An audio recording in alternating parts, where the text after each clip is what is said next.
Olá, boa tarde a todos. Sejam bem-vindos, então, a mais uma reunião da Arquitetura Literária do campus Riacho Fundo, do IFB. Esta é a primeira reunião do segundo semestre letivo de 2021. Fico feliz aí pela participação de todos. Vou até fazer o registro aqui de quem estava presente na reunião inaugural. Estão presentes aí a professora Alessandra, a Ana Clara, a Ana Maria, a Giovana, a Isabela, a Calane, a professora Maria Antônia, o Otaviano Souza, Paulo César, Raimundo Mota, Rayane Andrade e a professora Rejane Araújo. Então, bem, eu vou rapidamente dar algumas orientações aqui para quem está participando pela primeira vez.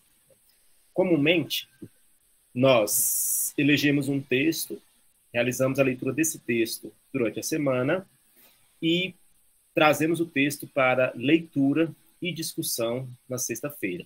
É importante destacar esse ponto. A gente faz a leitura do texto aqui e fazemos as discussões a partir desta leitura. Porque um dos objetivos desta atividade é justamente, digamos assim, dar exemplos, né?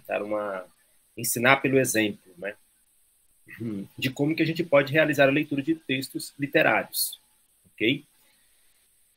Então, as reuniões são sempre focadas em um texto, o texto é nosso objeto de leitura e de estudo, ok? Estudo aí que a gente fala aqui, né?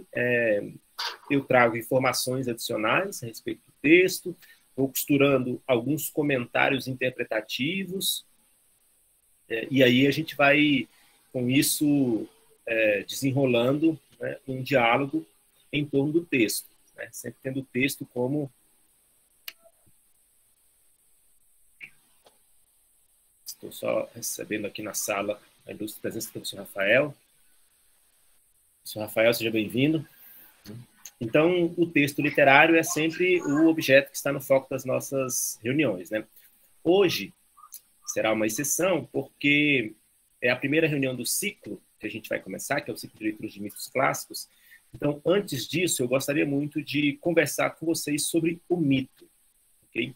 Então, eu vou ler, durante a nossa reunião, nós vamos ler 3 mitos, mas 2 narrativas mais, digamos, robustas e uma que são fragmentos, porque eu quero já, digamos, começar a familiarizar o grupo com a leitura dessas narrativas, mas eu quero falar de forma mais global hoje sobre o mito, né? E aí eu quero explicar depois, por quê, né? Porque eu acho importante a gente falar sobre o mito, adiantando já assim, né, o principal ponto é que nós iremos realizar a leitura de mitos como textos literários.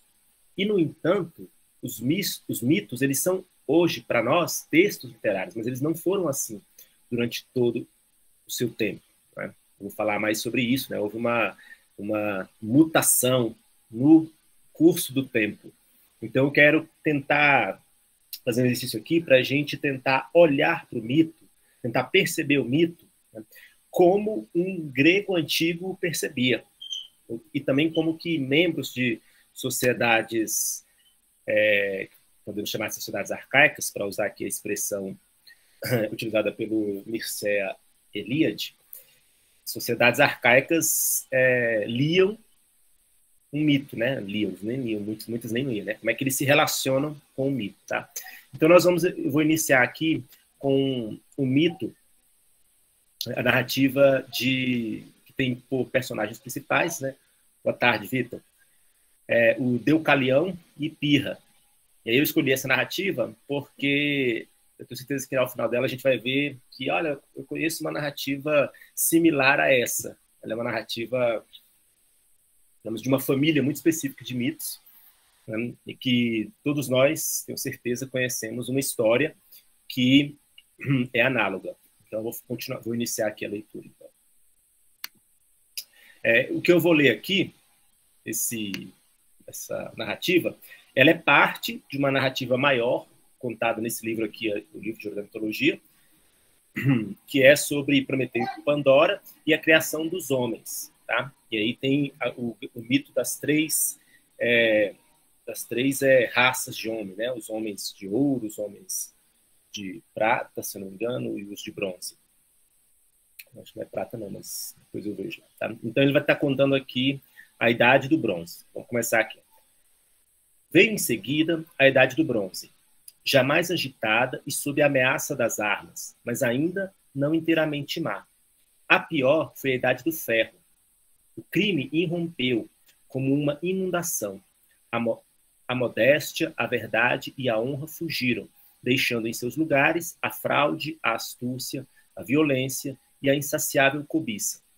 Os marinheiros estenderam as velas aos ventos e as árvores foram derrubadas nas montanhas para servir de quilhas dos navios e ultrajar a face do oceano. A terra, que até então fora cultivada em comum, começou a ser dividida entre os possuidores. Os homens não se contentaram com o que produzia a superfície. Escavou-se então a terra e tirou-se do seu seio os minérios e metais. Produziu-se o danoso ferro e ainda mais danoso ouro. Surgiu a guerra, utilizando-se de um e de outro como armas. O hóspede não se sentia em segurança em casa de seu amigo. Os genros e sogros, os irmãos e irmãs, os maridos e mulheres, não podiam confiar uns nos outros. Os filhos desejavam a morte dos pais, a fim de lhes herdarem a riqueza. O amor familiar caiu prostrado. A terra ficou úmida de sangue, e os deuses abandonaram um a um, até que ficou somente Astreia, que finalmente acabou também partindo. Tendo aquele estado de coisas, Júpiter indignou-se e convocou os deuses para um conselho. Observação aqui, gente. Vocês devem saber, né, que os deuses gregos, né, e os deuses romanos, né, compartilham muitas coisas em comum. Né? E então, por conta disso, nós temos uma identidade, digamos, entre o panteão dos deuses gregos e o panteão dos deuses romanos, mas com nomes diferentes. Né? Então, Júpiter aqui é o nome romano do deus grego designado como Zeus. Tá? Então, aqui o Júpiter seria Zeus. Tá? Esse é um dos problemas que nós vamos ter que enfrentar na seleção aqui na leitura dos nossos textos, né? Porque em alguns textos nós temos os nomes latinos, em outros nós temos os nomes gregos. Tá? Eu vou tentar sempre que possível, sempre que causar algum tipo de confusão, vou tentar ir lembrando. Tá? Então, Júpiter aqui é equivalente ao Zeus dos gregos. Todos obedeceram à convocação e tomaram o caminho do palácio do céu. Esse caminho pode ser visto por qualquer um nas noites claras, atravessando o céu, e é chamado de Via Láctea. Ao longo dele ficam os palácios dos deuses ilustres. A plebe celestial vive à parte, de um lado ou de outro. Dirigindo-se à Assembleia, Júpiter expôs as terríveis condições que reinavam na Terra e encerrou suas palavras, anunciando a intenção de destruir todos os seus habitantes e fazer surgir uma nova raça, diferente da primeira, que seria mais digna de viver e saberia melhor cultuar os deuses.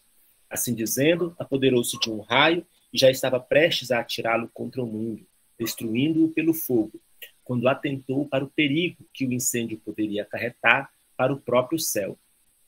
Mudou então de ideia e resolveu inundar a terra. O vento norte, que espalha as nuvens, foi encadeado. O vento sul foi solto e em breve cobriu todo o céu com escuridão profunda.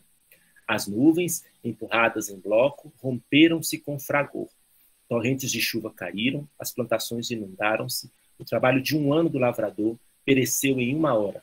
Não satisfeito com suas próprias águas, Júpiter pediu a ajuda de seu irmão Netuno. Netuno seria o equivalente grego do Poseidon, né, o deus dos mares. Né? Este soltou os rios e lançou-os sobre a terra. Ao mesmo tempo, sacudiu com um terremoto e lançou o refluxo do oceano sobre as praias. Rebanhos, animais, homens e casas foram engolidos e os templos, com seus recintos sacros, profanados. Todo edifício que permanecera de pé foi submergido e suas torres ficaram abaixo das águas. Tudo se transformou em mar, num mar sem praias. Aqui e ali, um indivíduo refugia-se num cume e alguns poucos em barcos. Apoiam um remo no mesmo solo que ainda há pouco o arado sulcara. Os peixes nadam sobre os galhos das árvores. As âncoras se prendem num jardim. Onde recentemente os cordeirinhos brincavam, as focas cabriolam desajeitadamente. O lobo nada entre as ovelhas. Os fulvos, leões e os tigres lutam nas águas. A força do javali de nada lhe serve, nem a ligeireza do cervo. As aves tombam, cansadas, na água, não tendo encontrado terra onde pousar. Os seres vivos que a água poupara caem como presas da fome. De todas as montanhas, apenas o Parnaso ultrapassa as águas. Ali, Deucalião e sua esposa Pirra, da raça de Prometeu, encontram refúgio. Ele é um homem justo, ela, uma devota fiel dos deuses. Vendo que não havia outro vivente além desse casal, e lembrando-se de sua vida inofensiva, de sua conduta piedosa, Júpiter ordenou aos ventos do norte que afastassem as nuvens, e mostrassem o céu à terra e a terra ao céu. Também Netuno ordenou a Tritão que soasse sua concha, determinando a retirada das águas. As águas obedeceram. O mar voltou às suas costas e os rios aos seus leitos. Deucalião, assim, se dirigiu, então, a Pirra. Ó esposa, única mulher sobrevivente, unida a mim, primeiramente, pelos laços do parentesco e do casamento. E agora, por um perigo comum.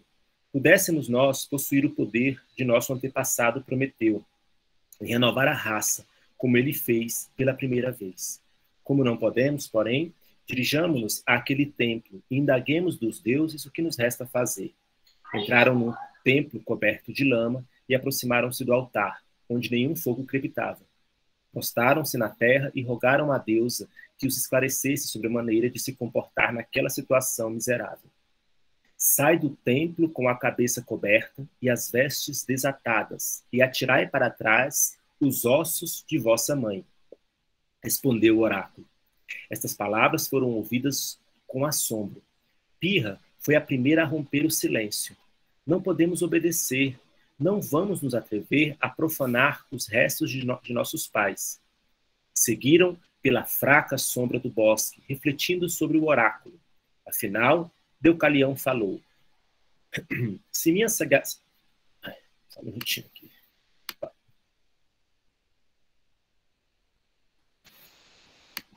Bem-vindo aí, professor Albeiro. Se minha sagacidade não me ilude, poderemos obedecer à ordem sem cometermos qualquer impiedade. A terra é a mãe comum de todos nós. As pedras são seus ossos. Poderemos lançá-las para trás de nós, e creio ser isto que o oráculo quis dizer. Pelo menos, não fará mal tentar.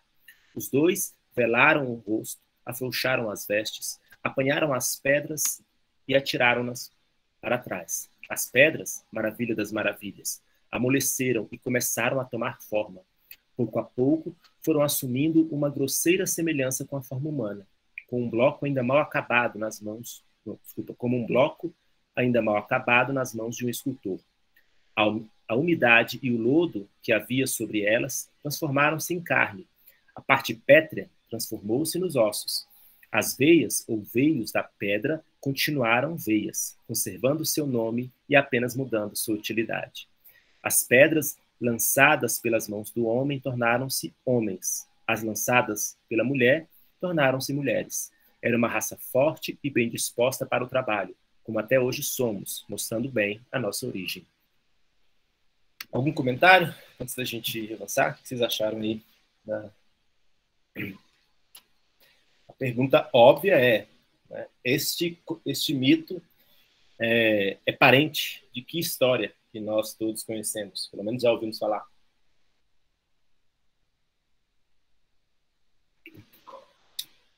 Feito, Otaviano. Esta é uma das grandes histórias das narrativas de dilúvio, né? Existe até uma categoria de mito, que é a categoria dos mitos de dilúvio. Eu estava lembrando da Arca de Noé aqui. Exatamente, essa mesmo, o dilúvio da Arca de Noé. Então, como eu estava dizendo, né? Essa é uma das narrativas dessa família.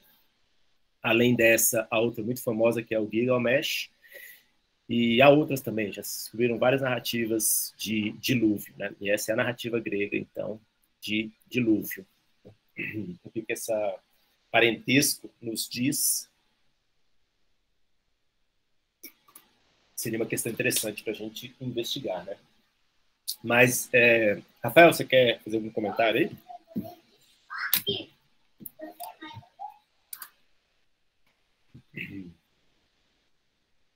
Se não, então vou avançar aqui então, para a gente começar uma exposição sobre os mitos, e aí a ideia é que possa usar aí, sempre possível, algumas referências, né, dos mitos que nós vamos ler. Tá? Rapidamente aqui, vocês notaram alguns temas, alguns motivos aí que são recorrentes em mitos, né? Então, por exemplo, assim como lá no mito da Arca de Noé, né, o que produz a fúria de Deus e a consequente castigo dos homens é uma espécie de depravação generalizada. Né? O curioso aí é que algumas coisas aí que eu acho que nesse ponto aparecem como se fosse prova, como se testemunhassem, né, esse estado do homem, né, esse estado de maldade. Dois deles que eu acho interessante o primeiro é o fato de eles extraírem recursos da natureza, né, para poder, por exemplo, construir os seus navios. E o segundo, que é muito interessante, que é uma transição, digamos, da propriedade comunal para a propriedade privada, né? Ele fala que antes a terra, as pessoas plantavam, né, e a terra era compartilhada, e aí depois ela passou a ter possuidores, né? Então, note, interessante, né? Porque isso mostra um pouco como é que quem escreveu o conto, né, quem escreveu a narrativa, concebia, né, essas coisas, né? Bem, vamos avançar então aqui para quem não participou ainda. A gente faz o seguinte, né? Faz a leitura do texto, depois a gente faz uma discussão. Geralmente, eu faço a abertura dos trabalhos, assim, desse momento da discussão, mas a qualquer momento, qualquer um de vocês pode solicitar a palavra para fazer uma intervenção. Tudo bem? Como eu vou... Às vezes eu não estou aqui direto na tela, então se vocês só registrarem aí no chat, eu não vou ver, mas como tem muitos professores aí, então os professores me ajudam, caso alguém comente, aí o professor abre o microfone aí para a gente poder ler o comentário e, a partir daí, de repente, fazer um desvio da nossa conversa, tá? Eu tenho um plano aqui de fala, mas o plano principal aqui é a conversa que a gente tem, né? Então, não tem problema se a gente desviar, tá? Eu vou tentar fazer a exposição até onde der. Eu fiz um plano, assim, bem grande, acho que não vai dar para falar tudo hoje, não tem problema, porque nas outras reuniões eu vou ficar retomando temas, né, sobre o mito de forma mais global. Então, vamos lá, sem mais demoras, né? Bem, em primeiro lugar, para a gente iniciar essa discussão, eu gostaria de chamar a atenção para o uso da palavra mito. Né? A gente utiliza a palavra mito de forma bastante produtiva na língua, né? E há 3 usos, né, que eu gostaria de destacar aqui para eliminá-los aqui do significado, né, que nós vamos compartilhar aqui da palavra mito, né? O primeiro é o mito como falsidade, né? Então, por exemplo, quando a gente pode dizer algo do tipo assim, a eficácia da cloroquina é um mito, por exemplo, como tratamento precoce, né? Isso a gente está querendo dizer então que aquilo é uma falsidade, né? Há um segundo uso que está associado a esse, mas que adiciona uma camada de sentido, que é o mito como um recurso ideológico de legitimação de algum conteúdo político. Então, por exemplo, eu diria que, assim, poderia dizer que o mito da pureza das raças, né, que serviu, por exemplo, ao nazismo, né? Então, nesse caso, a gente está falando também do mito como falsidade, mas, além desse aspecto, há também esse elemento de, digamos assim, que procura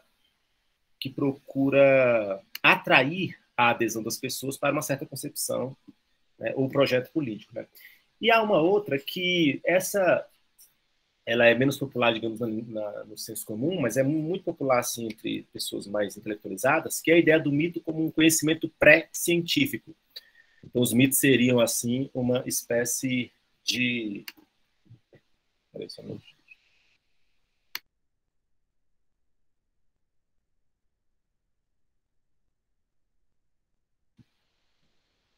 Eu estava dando aqui uma sugestão. Então, o mito como um conhecimento pré-científico, né? que seria, então, o ancestral ingênuo das teorias científicas, né? Veja, qualquer um desses usos aí é legítimo. Eu não estou aqui dizendo que a gente não pode usar a palavra nesse sentido, não é isso. É só para tentar que a gente vai deixar de lado esses sentidos e nos concentrar agora, pensar no mito como um fenômeno de natureza antropológica. E daqui a pouco eu explico melhor o que eu quero dizer com isso, tá bom? Veja, durante a nossa tertúlia, nós leremos várias narrativas míticas considerando-as textos literários. Né? E tudo bem, não há problema nenhum nisso. Mas é preciso que a gente tenha em mente que o que nós hoje lemos como literatura não foi, durante boa parte da sua existência, encarado como mera, entre aspas, mera, literatura. Isso é interessante para a gente poder perceber e apreciar melhor essas narrativas. Porque muitas vezes, inclusive, a gente pode ter até alguns certos estranhamentos que tem a ver do fato de a gente não perceber isso, não lembrar disso. Isso aqui parece estranho, mas é porque a gente tem que lembrar que essas narrativas elas não foram produzidas como literatura, como literatura ficcional. Né? Então, por exemplo, hoje você compra aí um romance, você compra um livro de... Vamos pegar aí Machado de Assis, que vários dos meus alunos já leram, né? A gente já estudou nas aulas, né? Então, ali você sabe que é uma fabulação de natureza ficcional. O autor sentou, produziu aquela narrativa, que é uma ficção, né? E todo mundo que lê, todo mundo que senta para ler Machado de Assis, sabe disso. Então, note, há uma relação aí entre o autor, o texto e o leitor, em que o autor e o leitor partem exatamente da mesma premissa. Né? Que isso é uma fabulação literária, uma fabulação de ficção. Então, tudo bem, eu vou ler assim. Só que veja que isso não se aplica para o mito. A gente não consegue recuperar, né? Mas os produtores dessas narrativas, mas a hipótese que nós admitimos é que elas não foram produzidas como partindo dessa premissa de que, olha, eu vou narrar para vocês uma fabulação ficcional, e elas não foram durante muito tempo lidas também a partir dessa premissa. Então, ele na verdade, o mito, na sua origem, é um fenômeno de natureza antropológica. O que eu quero dizer com isso? O que eu desejo destacar é uma distinção justamente desse tipo de relação que existe com o mito, né, das sociedades arcaicas, né, dos grupos que produziam esses mitos e não os percebiam como uma fabulação ficcional. O Mircea Eliade, por exemplo, ele diz o seguinte, vou ler aqui um trechinho aqui, né, ele fala que nas sociedades arcaicas o mito não é fábula, invenção, ficção, mas história verdadeira e, ademais, extremamente preciosa pelo seu caráter sagrado, exemplar e significativo. Para deixar claro isso aqui, eu vou trazer também 2 exemplos também do Mircea Eliade. Havia no Congo um mito que dizia que no momento de libertação do povo, né, os ancestrais fariam chover moedas de ouro. Aí olha o que acontece. Vou ler aqui está lá no livro do Mircea Eliade. No Congo, em 1960, por ocasião da independência do país, em algumas aldeias, os indígenas retiraram os tetos das casas a fim de dar passagem às moedas de ouro que seus ancestrais fariam chover. Em outras partes, em meio ao abandono geral, somente os caminhos que conduziam aos cemitérios foram conservados a fim de permitir que os ancestrais chegassem à aldeia. Então, nota o tipo de relação que essa comunidade tinha com seus mitos. Né? Hoje ninguém vai ler uma história, né? Vai ler um mito que diz, por exemplo, que, olha, sei lá, no 7 de setembro vai chover moeda de ouro e a gente vai tirar os tetos das nossas casas para poder receber a chuva de moeda de ouro. Então, note, né, a natureza da relação é muito diferente da relação que nós hoje estabelecemos com essas narrativas. Okay?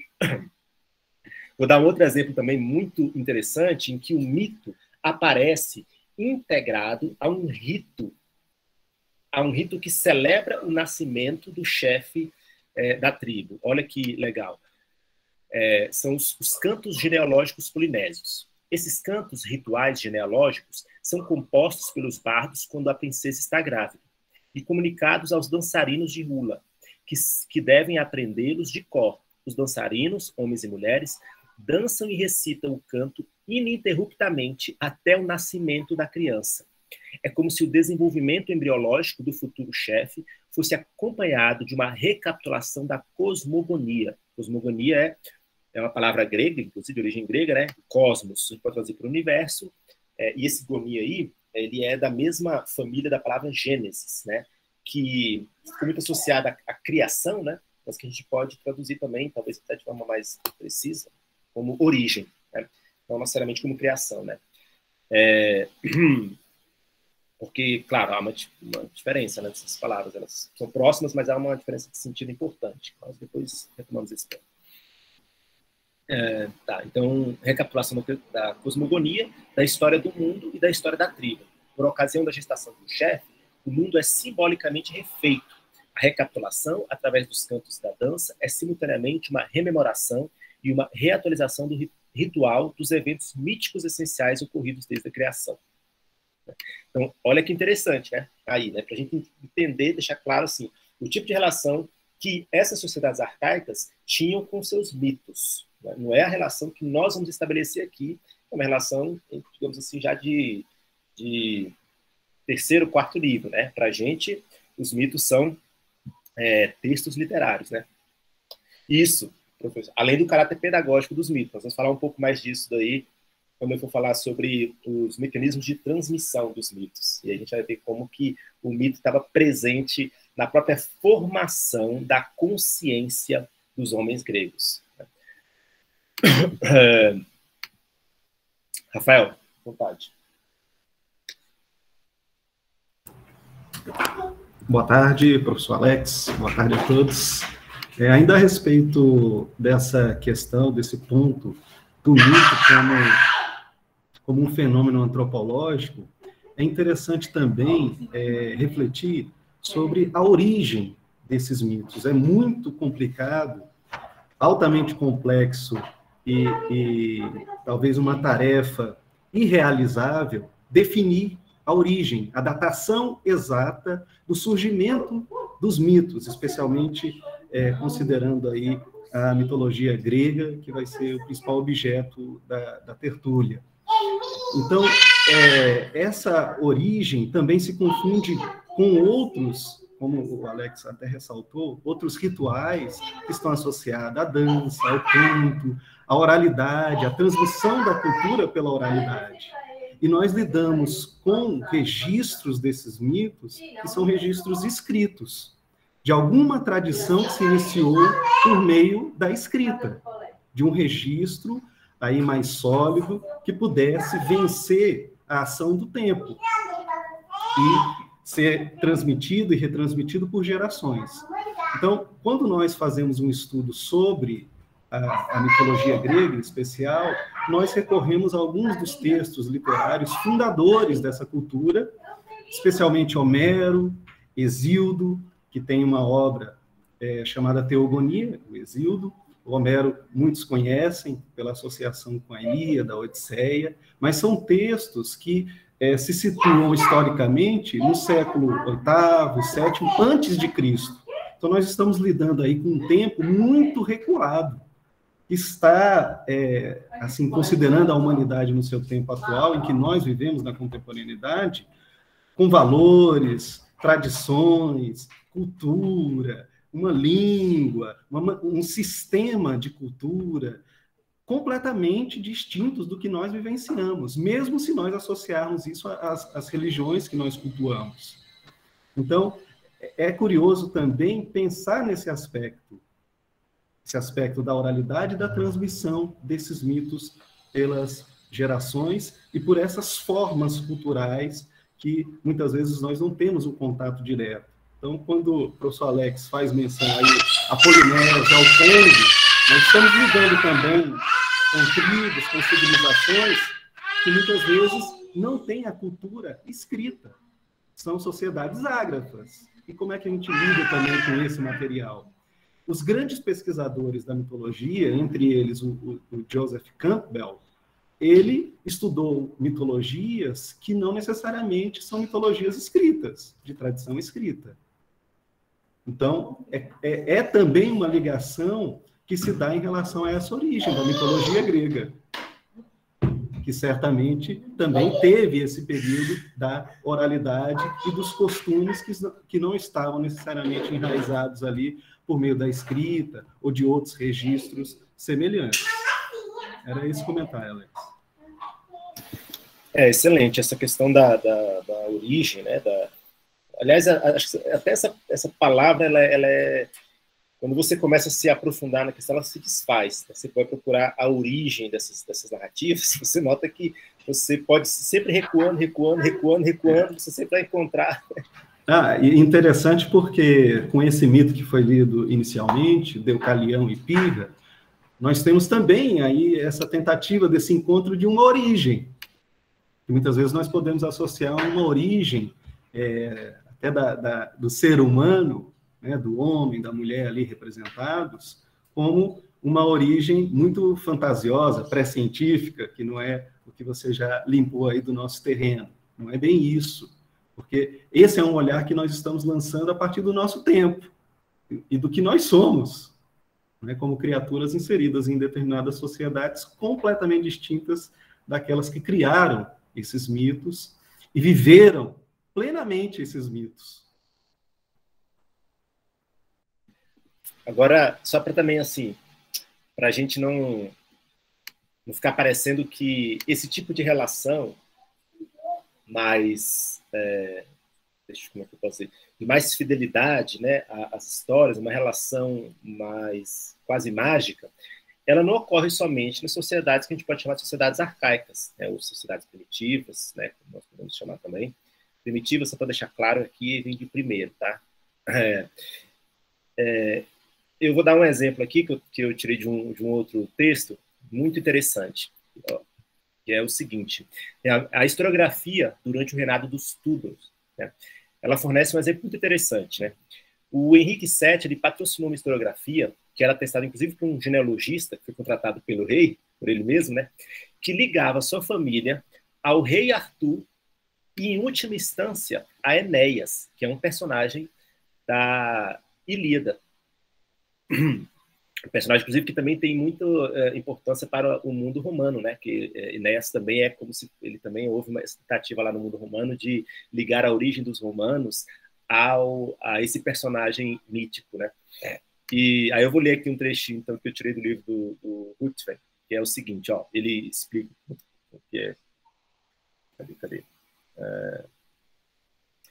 Com esses esforços, duas questões não resolvidas a respeito da Grã-Bretanha, que era a profecia feita por Merlin de que o rei Arthur acabaria voltando para livrar a Bretanha dos seus inimigos, e a lenda segundo a qual o país iria sobreviver às invasões para ser governado novamente e para sempre por um monarca britânico, mostram o caminho para um homem imaginativo com ambições imperiais. Assim, Henrique batizou seu filho primogênito com o nome de Arthur e contratou os serviços de um genealogista Mendais. Mendais aí é um espertalhão, né? Então, note, né? O que o sujeito fez, né? Ele produziu uma mitologia. Ele produziu uma mitologia justificadora da sua posição, e da sua família. E o negócio foi tão assim bem feito, né, que ele dá o nome do filho dele, ele liga a família dele à profecia segundo a qual Arthur voltaria para reinar na Grã-Bretanha e dá o nome do filho dele de Arthur. Veja que coisa interessante, né? Então, como que a mitologia, né, essa nossa propensão a aderir aos mitos é utilizada na política. Você quer falar alguma coisa? A respeito dessa questão da genealogia. Então, até esse mito inicial que você leu também remete a essa questão da genealogia. E aí essa busca genealógica que acontece até mesmo em textos fundadores aí, dessa linhagem judaico-cristã, que nós vemos, né, que é preciso, para justificar a origem de um herói ou de um Messias, remontar toda essa árvore genealógica e mostrar que ele pertence a uma ascendência superior, mitológica ou arcaica e primordial, que justifique, então, essa linha histórica. Então, os mitos estão muito ligados a isso mesmo, e eu passo, então, a palavra aí ao professor. Não, que estavam falando a questão da genealogia como importante, porque tem, do ponto de vista cristão, por exemplo, você pega Jesus Cristo, ele recebe a herança de quem? Através de São José, que José, ele é da 48ª geração depois de Moisés, de Abraão, aliás. Então, você vê que tem toda a justificativa da linhagem real de Jesus, ele vem lá da origem. Só que se nós pegarmos agora, por exemplo, também aqui na China, desculpa, na China, o Kim Jong-un, por exemplo, da Coreia do Norte, a Coreia do Norte. Kim Jong-un, ele vai colocando o pai e o avô dele numa linhagem também quase sagrada. E as pessoas acreditam que ele é de uma descendência sagrada. Por quê? Porque é uma forma de se consolidar no poder, de dar autenticidade a esse seu poder. Mas uma coisa que me chama muito a atenção na Nigéria, e isso não é um mito escrito, mas faz parte da tradição oral, como a transmissão dos mitos, ela é importante. E a gente às vezes fala, é porque o mito é algo ultrapassado, o mito é algo arcaico. Eu fico impressionado quando escuto essa narrativa nigeriana, que uma comunidade ficava, eles falavam assim, quem é Deus? E olhem o nível de racionalidade que eles utilizavam. Para mim, tem que ter um nível de raciocínio muito elevado, de abstração. Quando eles falavam, Deus é o céu, é a abóbada celestial. E a terra é o estômago de Deus. Olhem que associação impressionante que eles faziam, como eles conseguem fazer. Olha, o que acontece no estômago? No estômago, tudo se mistura, lá você separa os nutrientes que serão absorvidos pelo corpo, o que será aproveitado, e aquilo que não serve, do próprio estômago já vai sair depois, seja através da urina, do suor, das fezes, você joga tudo fora. Imagina você fazer essa colocação que a terra é o estômago de Deus, porque aqui na terra tudo está misturado e daqui sairão as pessoas boas e as pessoas ruins serão descartadas. Então, isso implica, assim, um nível de racionalidade muito elevado. Não é uma invenção, não é uma tolice que eles estão dizendo, pelo contrário, uma coisa, assim, fantástica. Eu fico impressionado com muitos mitos dessa natureza. Uma coisa que eu acho que a gente também tem que abandonar de saída é uma concepção do mito em que a gente o coloque como uma espécie de inteligência rebaixada, né? Porque tem uma coisa que a gente precisa levar em consideração quando a gente faz esse tipo de avaliação. Por exemplo, se eu não me engano, é o Pierre Grimal, eu não sei se é o Pierre Grimal, uma das definições que eu vi de mito, em que ele diz assim, o mito é uma narrativa, uma tentativa errada de explicar a realidade ao nosso redor. Só que, vejam, esse errado aí, esse juízo, né? Porque aí você está fazendo um juízo, né? Esse juízo, ele tem um problema. Porque, veja bem, eu vou tentar dar o exemplo da seguinte forma. Vamos comparar um carro de hoje com o Ford T. Você vai falar, o Ford T foi o primeiro carro, né, que surgiu. Veja, se você compara os dois objetos, se você pega o objeto 1, o carro Ford T, e pega qualquer carro, o meu carro popular, e compara os dois, o que você vai chegar à seguinte conclusão. Olha, qualquer carro hoje, é muito superior ao Ford T. Por quê? Ele é superior do ponto de vista da sua potência, da velocidade que ele alcança, ele é superior do ponto de vista do conforto que ele oferece, ele é superior do ponto de vista da segurança, tudo isso ele é inequivocamente superior. Só que, note uma coisa,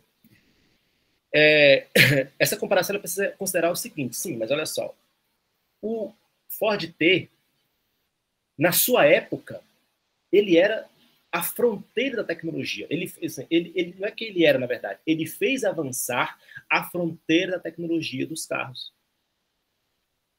Então, quando você leva em conta este aspecto, leva em conta o seguinte, olha, era impossível naquela época produzir um carro como nós temos hoje. Simplesmente isso, era impossível. Só que note, num certo sentido também, né, era impossível, né, a produção do Ford T. Só que porque ele foi criado, ele foi inventado. Inclusive, é interessante porque com o Ford T surge também um processo produtivo, que nós conhecemos hoje como linha de montagem.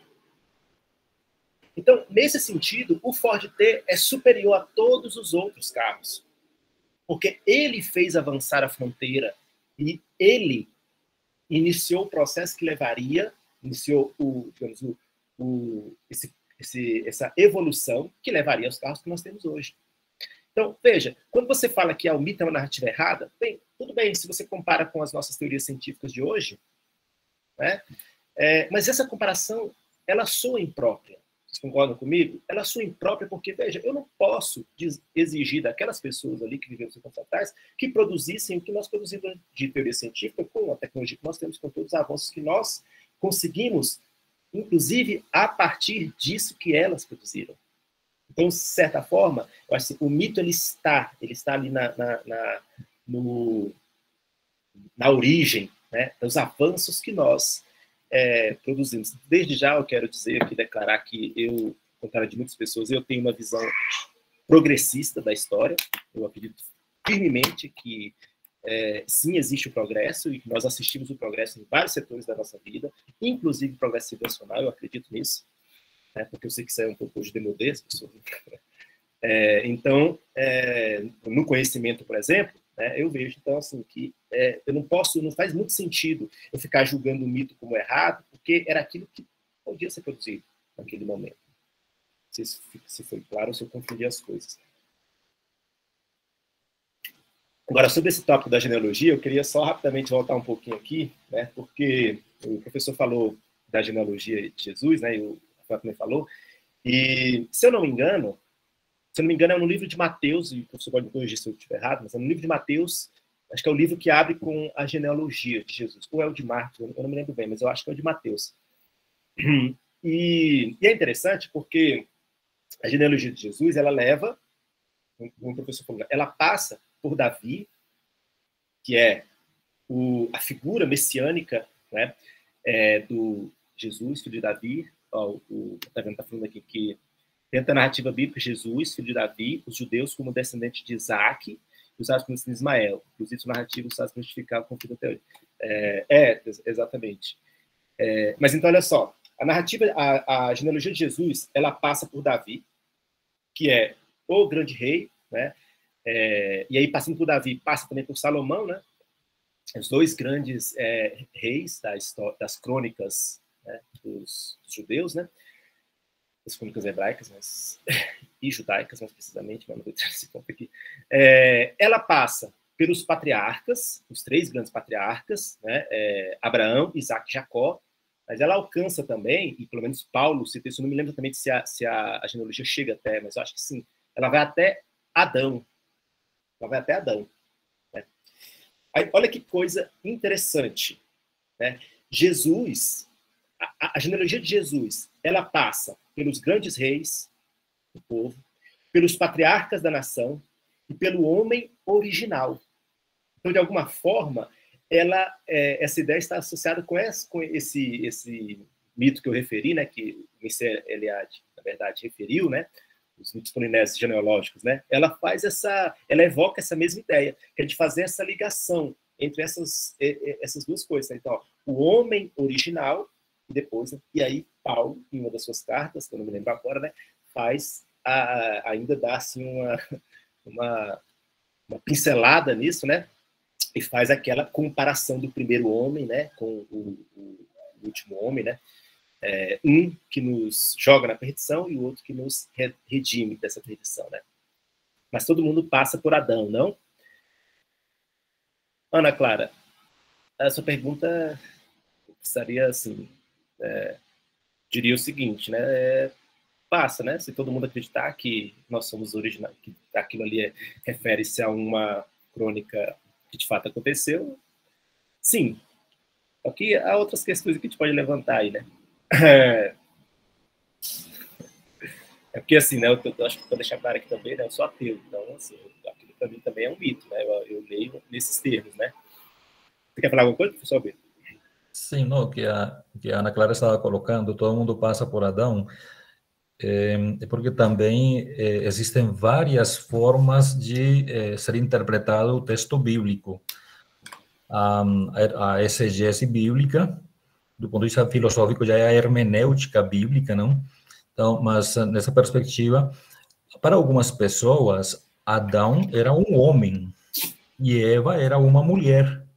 Mas existem outras possibilidades, e isso não é contra, eu pelo menos sou católico de formação, praticante, não tenho nada a ver, não diz nada dessa questão, aceitar que Adão seja um homem singular e Eva seja uma mulher, isso de uma certa forma serviu para criar essas disputas entre questões de gênero. Mas existe uma outra perspectiva também, teologicamente falando, que diz que Adão era uma comunidade e Eva também era uma comunidade. Então, o pecado original não é um pecado carnal. O sexo não é o problema. Isso, às vezes, foi utilizado em certos contextos sociais. Mas, do ponto de vista teológico, eu tenho formação teológica também, então, do ponto de vista teológico, e eu, particularmente, como católico mesmo, eu não tinha nenhum problema em dizer Adão era uma comunidade, sim, que se juntou a uma outra comunidade. O pecado original não foi uma maçã, nem foi um problema de ter uma relação sexual. O problema não é esse. A questão que eu vejo nesse sentido de Adão e Eva é simplesmente negou aquilo que era próprio de si, da sua própria identidade. O que era próprio de Adão e que Eva também não, o que era próprio de Eva, que o homem é homem e mulher é mulher, eu sou homem, nunca terei um filho, nunca engravidarei, por exemplo, uma coisa de natureza. Sem entrar em questões aqui, em outros méritos, mas só para dizer assim, o que me é próprio e o que é próprio de uma mulher, homem e mulher, somos humanos, mas há algo que nos diferencia. Essa quebra dessa identidade, de uma certa forma, poderia ser lida como a questão do pecado, mas não é uma questão simplesmente de dizer o ser humano, Adão era um homem, todos passamos por Adão, mas de repente Adão já era uma comunidade, era um coletivo de seres humanos, e Eva era um outro coletivo de seres humanos. E isso não tem nada, isso não tira nada da fé de ninguém, pelo contrário, eu posso continuar acreditando que Adão era um homem, o primeiro homem, mas Adão e Eva já eram dois coletivos que estavam convivendo, duas nações diferentes, que estavam em condições diferentes. Então, realmente não vejo que seja esse o problema.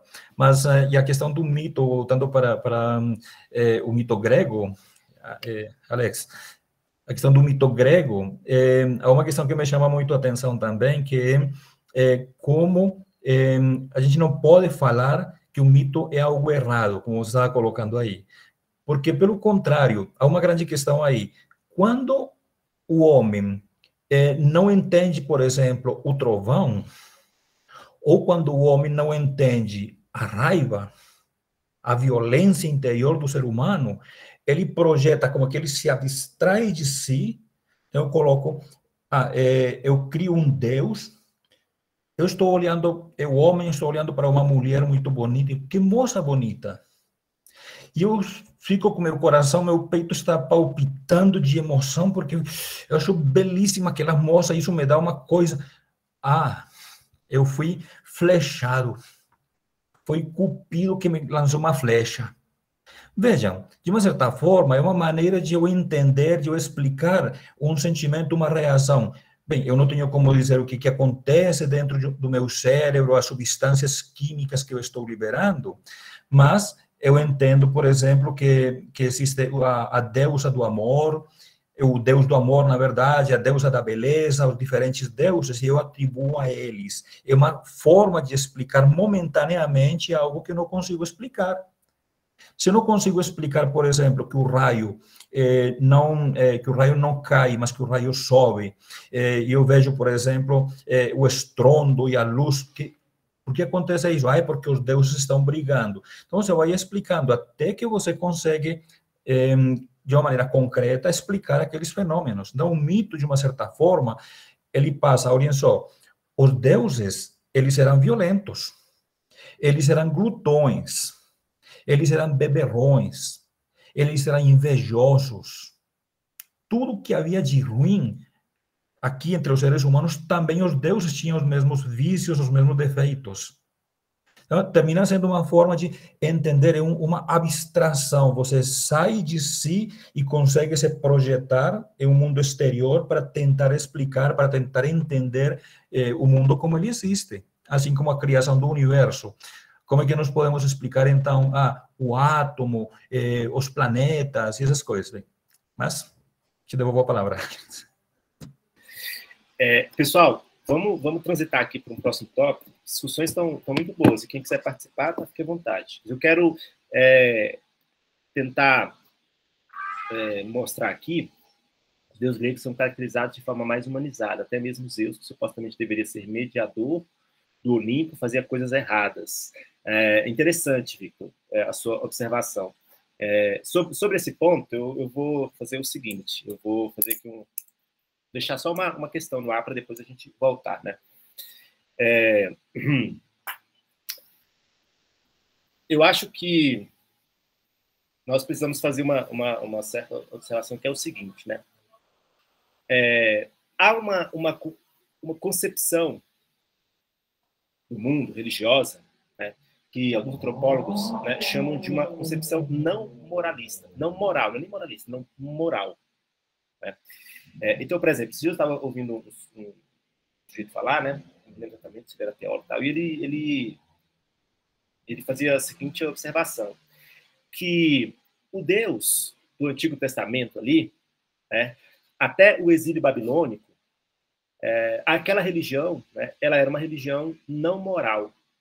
Então, veja, o que quer dizer isso? Por exemplo, o Deus do Antigo Testamento, ele também não é lá um Deus, digamos assim, sob muitos aspectos, ele não parece com o Deus do Novo Testamento. Tem um livro, por exemplo, do Harold Bloom, onde ele fala o nome do livro é Javé, Jesus e os nomes divinos, uma coisa assim. E lá ele defende, né, essa tese de que o Deus do Antigo Testamento ele é incompatível com o Deus do Novo Testamento, ele é um Deus irracível, ele é um Deus que não faz compromisso, ele pode a qualquer momento romper um compromisso que ele fez com você. Então, se ele, por exemplo, te prometer alguma coisa agora, se ele se der na telha depois, ele rompe esse compromisso, né? Então, por quê? Né? Uma das que esse sujeito explica, né? É porque a religião naquela época não era uma religião moral. Foi com o advento, quando a elite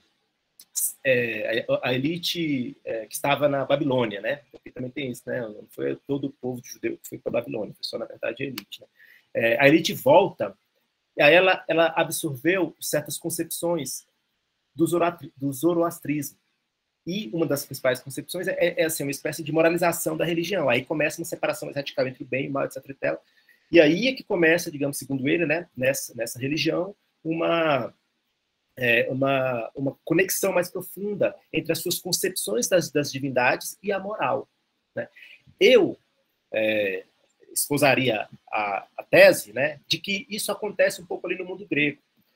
No mundo grego, a religião ela não é tão vinculada à moral como hoje nós pensamos a religião. Essa seria a minha aposta, né?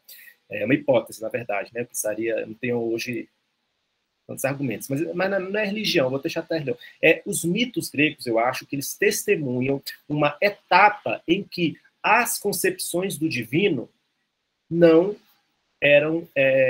estavam ainda sob, digamos, uma forte influência da moral. Mas vamos deixar esse ponto no ar, depois a gente retoma aí, faz as discussões. Eu quero avançar para um próximo tópico aqui, que é tentar mostrar para vocês como que a mitologia, né, para mostrar assim, isso que eu estava falando, de que ela não ela não estava situada em um setor da vida. Ela não era assim, ó, a mitologia é uma coisa da religião, ou a mitologia é uma coisa da literatura. Então, eu quero mostrar para vocês aqui a presença da mitologia no mundo antigo, mas depois eu também quero mostrar a presença da mitologia no mundo, né, não no mundo dos antigos, mas já no nosso mundo, né, da mitologia grega. Né? Então, aí vocês estão vendo aqui, ó, uma moeda, são as moedas antigas, né? Então, o que você tem aqui, ó? Nessa moeda aqui, você tem, essa última aqui, né? Um ser mitológico, que é o Pégaso. Né? Essa moeda bem aqui, você tem um labirinto, né? Lembrando lá o labirinto do Minotauro. Né? Aqui você tem esse personagem com um tridente, né? Então nós sabemos que é o Poseidon. Né? Então note, ó, como a mitologia aparece aqui nas moedas, mas vamos ver mais algumas coisas aqui, né? Ó, aqui é um relevo de mármore, né, que representa aqui a Assembleia dos Deuses.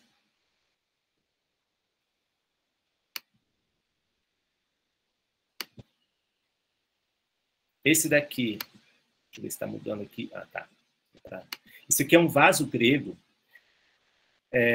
que representa aqui Euristeu dentro de um jarro, fugindo aqui de Hércules, né? Hércules é o nome grego de Hércules, né? E Hércules que está segurando o Cérbero, que é um cão de 3 cabeças que guardava as portas do inferno. Né? Então isso aqui é uma cena narrativa, né? Nas moedas nós temos geralmente algumas imagens de certos seres mitológicos, né? E em outros setores da arte, por exemplo, nos jarros, geralmente se pinta uma cena da mitologia. Essa aqui, ó, é um outro jarro, que é a partir de Teseu. Teseu é um dos grandes heróis gregos, né? Teseu é quem derrota o Minotauro. Né? Então, aqui é quando ele parte para a busca do Velocino de ouro. Né? Essa outra aqui também é uma cena famosa da mitologia, que é Reia, que é uma das deusas primordiais, né? E Cronos, que também é um dos deuses primordiais, mas de segunda geração, né? Ou mais precisamente terceira, né? Reia é uma das que nasce da primeira geração oriunda do caos, a gente vai ver depois na Teogonia, né? E depois ela gera os seus filhos, né? E um deles é o Crono, né? E aí essa lenda de que para evitar que um dia ele caísse do trono, né? Ele se tornou o grande monarca do cosmos, ele então devorava os seus filhos.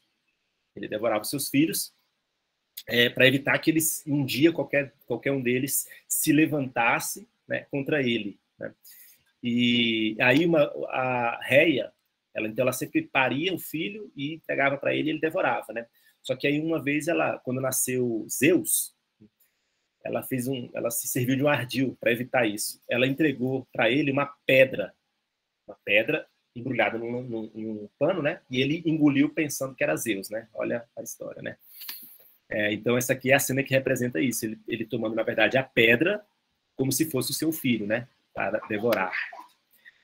Essa aqui, famosa, né? O Paternon, o templo, né? E aqui no templo não dá para ver, mas nessa parte de cima aqui você tem você tem relevos, né? Que também mostram várias cenas da mitologia grega. Isso daqui é um ser mitológico, chamada Quimera. São seres híbridos, né? Na mitologia grega você tem esses seres que são híbridos, né? Isso, na verdade, os seres híbridos você não tem só na Grécia, né? Mas esse aí é um dos mais famosos, que é a Quimera, né? Que é um ser híbrido. Ele tem o rosto de leão, mas ele tem um rabo que é uma serpente. Se eu não me engano, a pata dele é de bode, aí não está aparecendo, mas eu acho que era de bode. Quimera. Aqui é uma outra cena, que é uma cena belíssima, uma das cenas mais belas da Ilíada, que é a despedida de Heitor. Né? Tem um momento lá na Ilíada que Heitor mata um companheiro de Aquiles e depois ele vai precisar enfrentar Aquiles, né, no campo de batalha.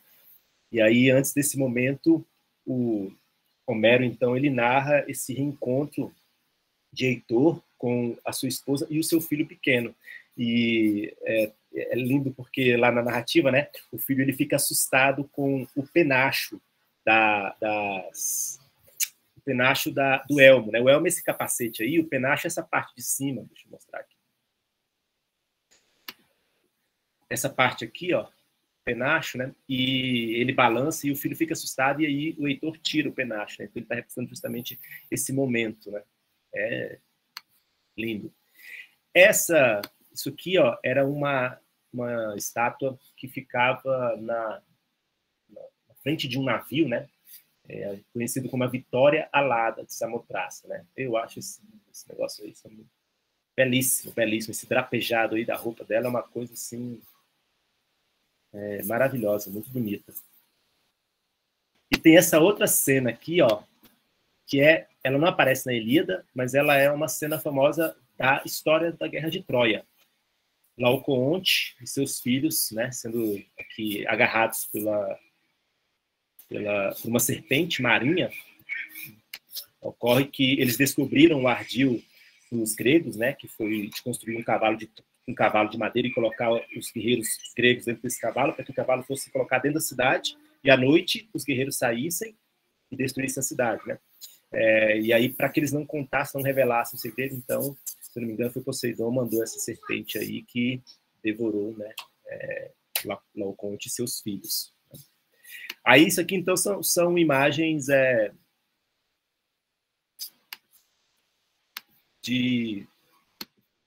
a presença da mitologia, né, ali no mundo antigo. Agora, eu vou mostrar para vocês aqui algumas, né? Aqui, ó, século I, século II, né? Acho que essa aqui é romana, né? Artemis. Artemis é uma das deusas gregas também, né? Se não me engano, é a irmã de Apolo. Né? Isso aqui, ó, as três graças, ou caritas, né? A palavra grega, né? Caritas, graças, né? Os cristãos aí conhecem bem essa palavra, né? Uma estátua do século II. Aqui, ó, uma estátua famosa também, Apolo de Belvedere, que é ali, ó, de 130 a 140 depois de Cristo. Linda também essa estátua, né? Essa daqui é uma imagem que tenho certeza que todo mundo já viu alguma vez na vida, não tenho dúvida. Tudo bem, Giovana. É uma imagem que representa o nascimento de Vênus, ou de Afrodite. Né?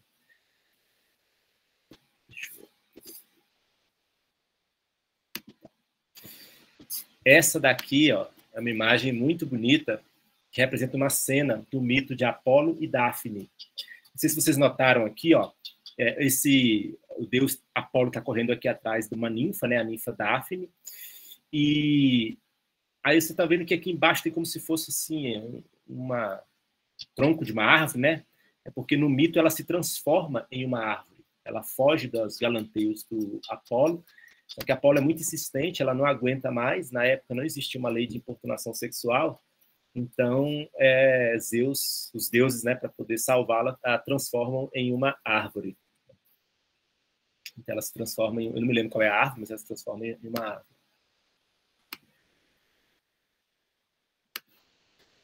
Aqui, ó. Aqui é uma cena também muito importante, a cena de abertura, né, da Ilíada, que é a disputa entre Aquiles e Agamenon. Essa aqui é uma cena Perseu com a cabeça da Medusa. Daqui a pouco eu vou mostrar alguns cartazes de filmes, e aí alguns alunos provavelmente já devem conhecer aí essa história. Bem, tem algumas outras aqui, depois eu mando o link, tá? Eu vou queria mostrar, assim, algumas influências, a presença da mitologia em coisas mais modernas, mais da nossa época. Eu não sei se todos conhecem, mas isso aqui é uma série de livros que depois virou filme, né, que é o Percy Jackson, contra os Olimpianos, né? E é completamente inspirada na mitologia grega, né? O Percy Jackson aí, ele seria um Percy, inclusive, é porque faz relação com Perseu, né? Um pouco, né?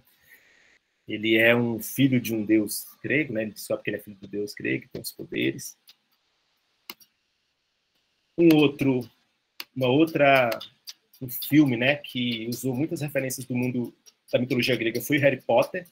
Essa aqui é uma cena em que eles, do filme Harry Potter e a Pedra Filosofal, em que eles entram lá, vão tentar entrar num lugar, e aí o lugar é guardado por um cão de 3 cabeças, que se chama Fluff, se eu não me engano, no filme, né? Mas que é inequivocamente uma referência ao Cérbero, né? Aquele lá que eu já mostrei, naquela representação do Aquiles, desculpa, do Hércules, né? Esse aqui é o filme a qual eu me referia, né? A Fúria de Titãs. Conta a história aqui, né? Ó, tem aqui, por exemplo, atrás esse cavalo alado, né? Que é o Pégaso, né? Tem o Teseu aqui, Perseu, aliás, né? Corta a cabeça da Medusa, tem uma cena lá que ele faz isso, né? E, por fim, esse filme aqui, que já deve ter um tempinho, né? Mas é lindo, Troia. maravilhoso! Esse filme é... Pitt. Assisti esse filme umas 10 vezes só por causa dele. Boto fé. E aí eu acho assim, é um filme, eu gosto do filme, assim, também. Claro, não tem como ser fiel, assim, né? Não dá para você cobrar a fidelidade, a gente sabe que é outra linguagem, né? Mas sobre muitos aspectos eu gostei, por exemplo, da figura do Aquiles. Eu acho que ela é bem parecida mesmo com o Aquiles, assim, da Ilíada, né? O Heitor, algumas coisas parecem, outras nem tanto. O Heitor na Ilíada parece um personagem um pouco mais ambíguo, né? Mas também ficou excelente também, o Etricano fez muito bem, né? Então, recomendo também aí. Ok? E aí, é isso, pessoal, para essa parte aí. Vamos avançar aqui. Alguém quer comentar alguma coisa? Lembra de algum outro exemplo aí da presença da mitologia grega? Então, esses exemplos aí, eles servem para nos mostrar como é que a mitologia, na verdade, era presente, era muito presente. Ó, Regiane, os outros autores também. Ah, tá. Relações de adaptação modernas, contos gregos. Ah, tem essa aqui mesmo, um musical, que pega o conto de Orfeu e Eurídice e coloca no contexto histórico da Grande Depressão. Ah, interessante, Vitor. Há um filme brasileiro chamado Orfeu, né, que também faz uma óbvia referência ao mito que nós, inclusive, leremos aqui. Bem, então, assim, eu mostrei essas coisas aí para testemunhar como que o mito ele tinha sua presença em vários setores da vida, né? Hoje, nós temos essa tendência a ver certos aspectos da nossa vida como se fossem setores independentes, né? Então, a gente tem, por exemplo, a história, né? A religião, a política, a educação, a arte, como setores que são mais ou menos independentes, né? Só que na Grécia Antiga, e não só na Grécia Antiga, né? Os mitos, eles condensam esses aspectos da vida em uma unidade, né? Os mitos e os ritos, né? Então, os gregos, por exemplo, eles não tinham uma Bíblia, não tinham um livro sagrado, né? Só que, em compensação, os mitos apareciam nas suas construções arquitetônicas, né? Sejam templos, sejam instituições da ordem pública, nos utensílios domésticos, nos vasos, jarros, nas moedas, nas estátuas, em representações dramáticas, nas tragédias, nós falaremos sobre isso nessa tertúlia, e, obviamente, na poesia e nas práticas religiosas, né? Aí eu vou citar aqui o Vernon sobre esse ponto, ó. Entre o religioso e o social, o doméstico e o cívico, portanto, não há oposição nem corte nítido, assim como entre o natural e o sobrenatural, divino e mundano. A religião grega não constitui um setor à parte, fechado em seus limites, e superpondo-se à vida familiar, profissional, política ou de lazer, sem confundir-se com ela. Se é cabível falar, quanto à Grécia arcaica e clássica, de religião cívica, é porque ali o religioso está incluído no social, e, reciprocamente, o social, em todos os seus níveis e na diversidade de seus aspectos, é penetrado de ponta a ponta pelo religioso. E aí, por fim, então, gente, queria só fazer uma observação que tem a ver com o poder do mito, né? Eu acho assim, né, a tentativa de dar uma definição para mim é muito difícil, porque, como eu tentei mostrar para vocês aqui, né, o mito ele muda de figura no curso da história. Vou dizer, essas narrativas que nós hoje lemos como narrativas míticas gregas, elas mudam de figura. Então, elas naquele momento ali, elas têm essa marca fortemente assim de história sagrada, né, e de história, né, e de conteúdo simbólico que perpassa todos os aspectos da vida, né? Só que ela vai, no curso da história, sofrendo uma espécie de decantação. E aí o que sobra hoje para a gente, dessas narrativas, é o seu conteúdo literário. Então, a gente tende hoje a lê-la como conteúdo literário ou como uma espécie de artefato que rememora um passado, né, que rememora alguma coisa que já não existe mais, né, para essas narrativas, tá?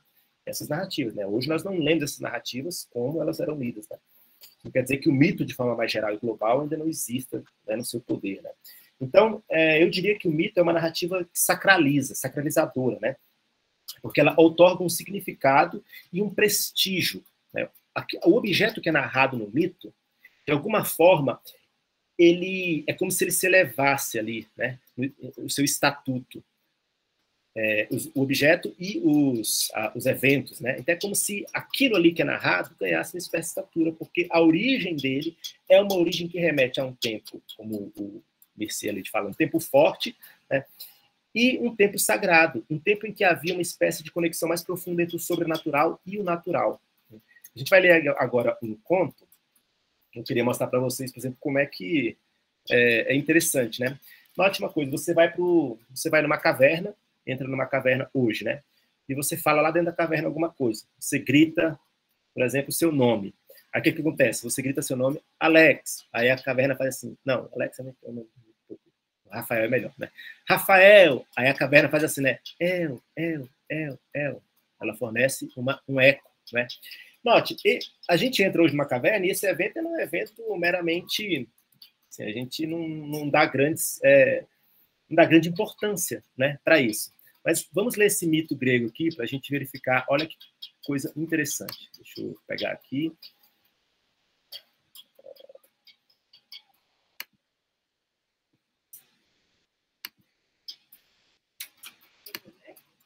Uhum.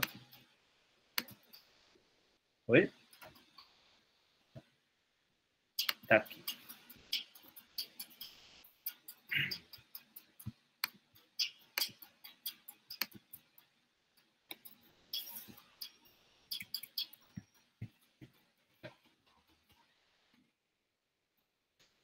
Aqui.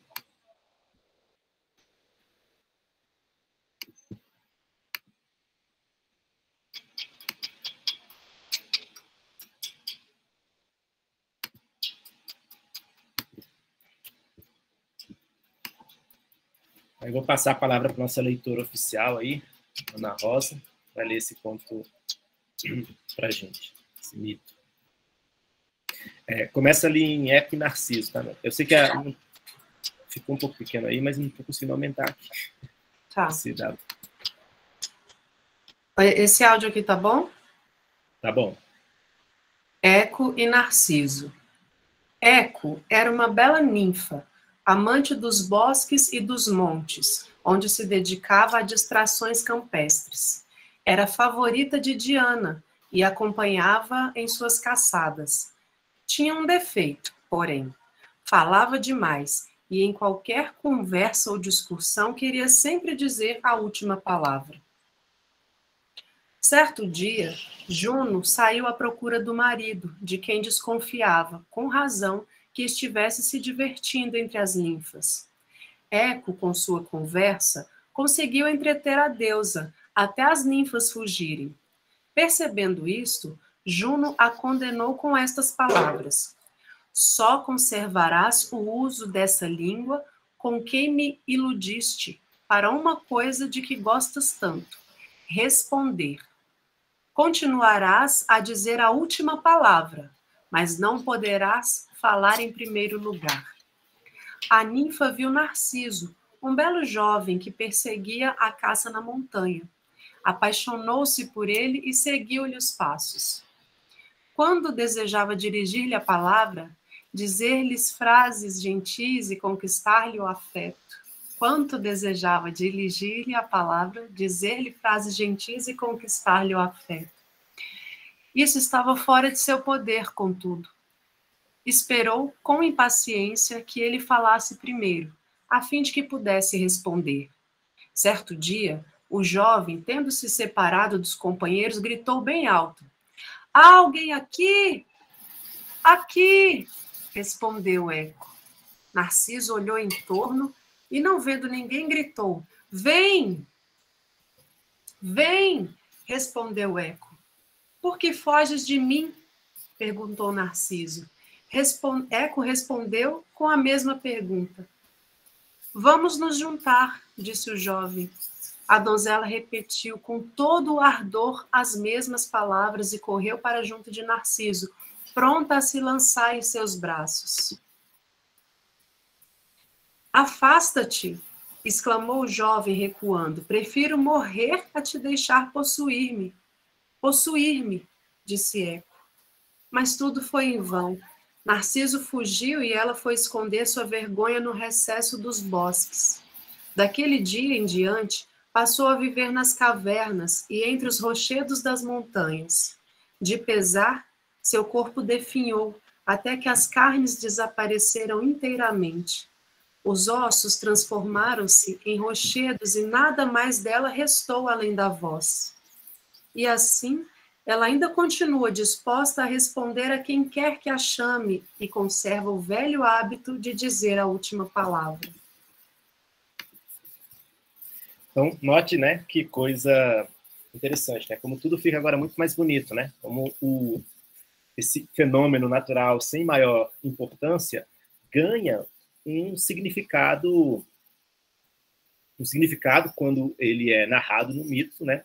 Porque esse fenômeno agora está ligado a uma história sagrada, né? A uma história que liga, né, este fenômeno aparentemente sem grande importância, né, a grande história, né, do sobrenatural que dá origem ao mundo natural.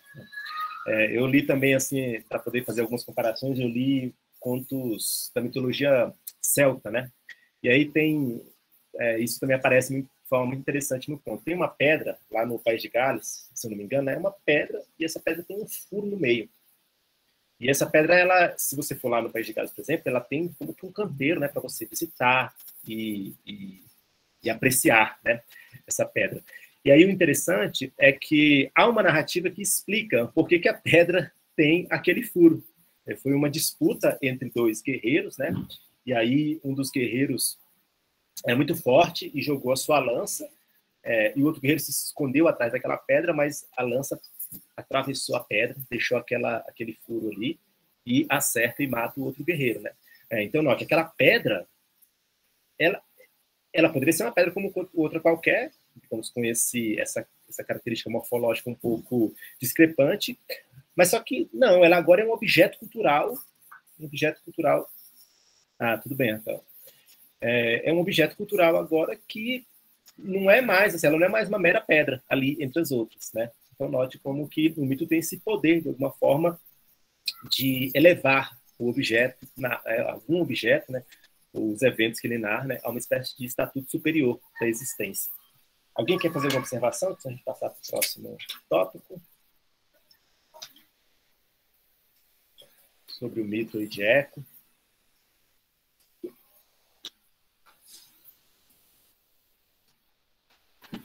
Então vamos lá. Eu vou fazer agora uma segunda parte da exposição, para ser bem rápido aqui. Nessa, eu vou me concentrar mais agora mesmo nos mitos gregos, né? A primeira questão que eu gostaria de tratar com vocês aqui tem a ver com a transmissão dos mitos gregos, né? Como nós falamos, né? E aí, para mostrar como a transmissão dos mitos, ela está muito ligada, na verdade, ela nos lembra coisas que nós discutimos quando falamos sobre os contos de fadas. Então, os alunos que estão aqui e que participaram da TFB no semestre passado vão lembrar, né, que nós discutimos sobre os contos de fadas, né? Como que, originalmente, essas narrativas eram contos populares, que circulavam principalmente entre as classes mais pobres, né? Especialmente os camponeses, e que depois houve esse movimento em que essas histórias foram sendo transformadas em narrativas literárias, né? O processo começa na França, com Madame de Beaumont, Madame de Le Prince, e também depois com esqueci o nome do sujeito agora, né? E aí depois tem toda a história aí que transforma esses mitos, então, né? E aí há algo que acontece assim um pouco parecido, né? com os mitos, né? Eles também, como o Rafael já observou, né, a origem deles, né, se perde aí na memória dos tempos, né? E certamente eles surgiram antes da escrita, né? E eles surgiram antes da Grécia ter uma escrita. Eles foram depois, eles transitaram para o mundo escrito, né? Aí o Pierre Vernant, ele observa que existem duas formas de transmissão dos mitos por meio da linguagem, né? Aí vou citá-lo aqui, ó. Primeiramente, mediante uma tradição puramente oral, exercida boca a boca, em cada lar, sobretudo através das mulheres, contos de amas de leite, fábulas de velhas avós, para falar com Platão, e cujo conteúdo as crianças assimilam desde o berço. Essas narrativas, tanto mais familiares quanto foram escutadas ao mesmo tempo que se aprendia a falar, contribuem para moldar o quadro mental em que os gregos são muito naturalmente levados a imaginar o divino, a situá-lo, a pensá-lo. Então, esse é o primeiro mecanismo de transmissão. São as histórias que são narradas pelas próprias... no interior da família, né? Numa unidade íntima da família, pelas amas de leite, etc., né? Há uma segunda, né, que é pela voz dos poetas, que o mundo dos deuses, em sua distância, em sua estranheza, é apresentado aos humanos, em narrativas que põem em cena as potências do além, revestindo-as de uma forma familiar, acessível à inteligência. Ouve-se o canto dos poetas, apoiado pela música de um instrumento, já não em particular, num quadro íntimo, mas em público, durante os banquetes, as festas oficiais, os grandes concursos e os jogos. Então, notem, gente, olha só, né? Um grego, então, ele absorvia essas histórias, né, de por dois, né, principais mecanismos, né? Além, obviamente, da presença dos mitos, né, também nas artes visuais, né? Então, ele andava pela sociedade e via também, né? Nos jarros, né, nas representações dos prédios públicos, etc. Mas, além disso, ó, do ponto de vista da linguagem, havia esses dois mecanismos. Primeiro, que se realizava dentro de um quadro mais íntimo, familiar, e um segundo que se realizava num quadro público, né? Então, note que ele era alimentado, né, na vida íntima, familiar, e também, né, por meio dessas audiências públicas. É interessante como o Vernant destaca, né, que isso não eram eventos oficiais, né, não eram assim, e você tinha um acompanhamento ali de instrumentos, né, e coisas do tipo, né. Depois, então, vem o período, digamos assim, aí começa, depois vem a invenção da escrita, e essas narrativas começam a habitar o mundo da escrita. Aí a gente tem as figuras que nós chamamos de mitógrafos. O mitógrafo é aquele que escreve os mitos, né? Só que note, né, como a gente viu lá nos contos de fadas, isso não é uma coisa fácil de se fazer, porque as narrativas orais, elas tendem a ter inúmeras variações. Então, os mitógrafos começam a fazer esses registros, né, mas cada um vai, de alguma forma, também se servindo dessas narrativas para produzir uma obra que tem também um traço, digamos, autoral, né, como nós diríamos hoje, né. Os dois principais mitógrafos da Grécia Antiga, como o Rafael já citou, né, são Homero e Hesíodo, né. Homero escreveu a Ilíada e a Odisseia, e Hesíodo escreveu a Teogonia e também o Trabalho e os Dias, né.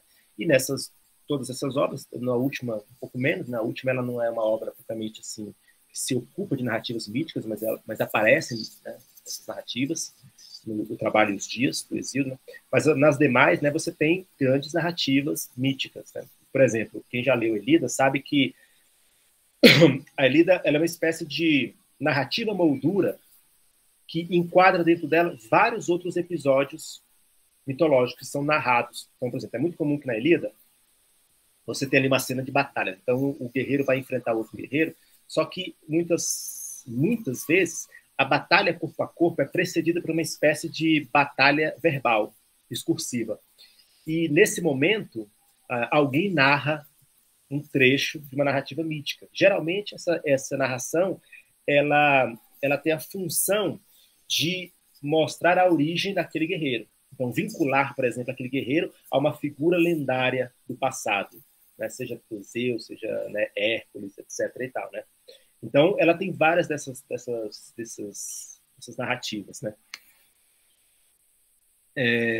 Há outros mitógrafos, né, menos conhecidos, como Paléfato, Heráclito, Eratóstenes, Cornuto, né? Alguns desses aí, por exemplo, Cornuto, eles já são do período bem tardio, né? Já escreveram depois de Cristo, né? Então tentaram assim produzir o registro dessas narrativas, né?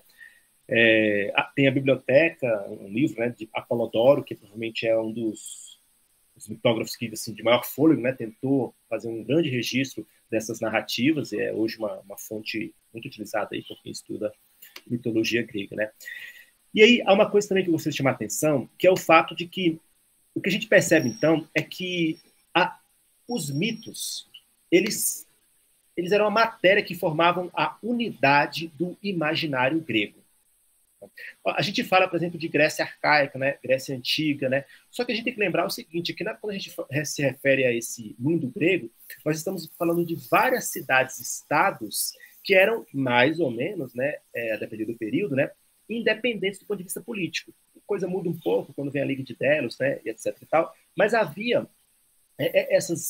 a Grécia não era um estado como um estado moderno, né? Nós temos as cidades gregas, essas cidades se associam numa grande federação, né? E aí essa federação dá origem a um estado tal e qual nós conhecemos. Não era assim que as coisas funcionavam. Então, havia, na verdade, muitas, inclusive, diferenças, tá, das constituições políticas, das instituições políticas em cada um desses estados. Por exemplo, quando você compara, acho que vocês devem fazer isso em história, né? Quando você compara, por exemplo, como é que era Atenas e como é que era as instituições políticas de Atenas versus as instituições políticas de Esparta. Eram bastante diversas, né? Então, havia uma grande diversidade sobre vários aspectos. Então, por que a gente fala que havia um povo grego, né? Porque havia uma unidade do imaginário, eu diria. Pode falar de uma unidade espiritual também, né? Pode falar, professor Alberto. Não, só um pequeno adendo com a questão das constituições que você falou aí, que justamente Aristóteles, quando escreveu a Política, um dos grandes livros dele, A Política, ele estudou 178 constituições da época para poder escrever essa obra dele. Então, só para confirmando o que você estava falando aí, a quantidade de constituições que havia de uma cidade para outra. Era só isso. Exatamente. Então, nota, né? Havia uma grande diversidade, né?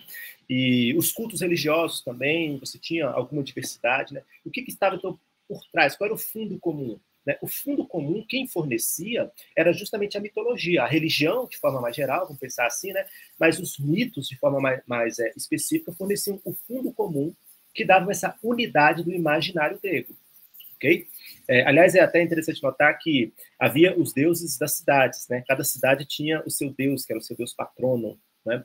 E que era o deus que, de alguma forma, tinha uma devoção mais específica daquela cidade, né?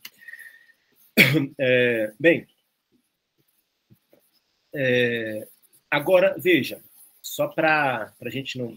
Isso pode passar a ideia de que, então você está falando que existe uma unidade do imaginário grego, né?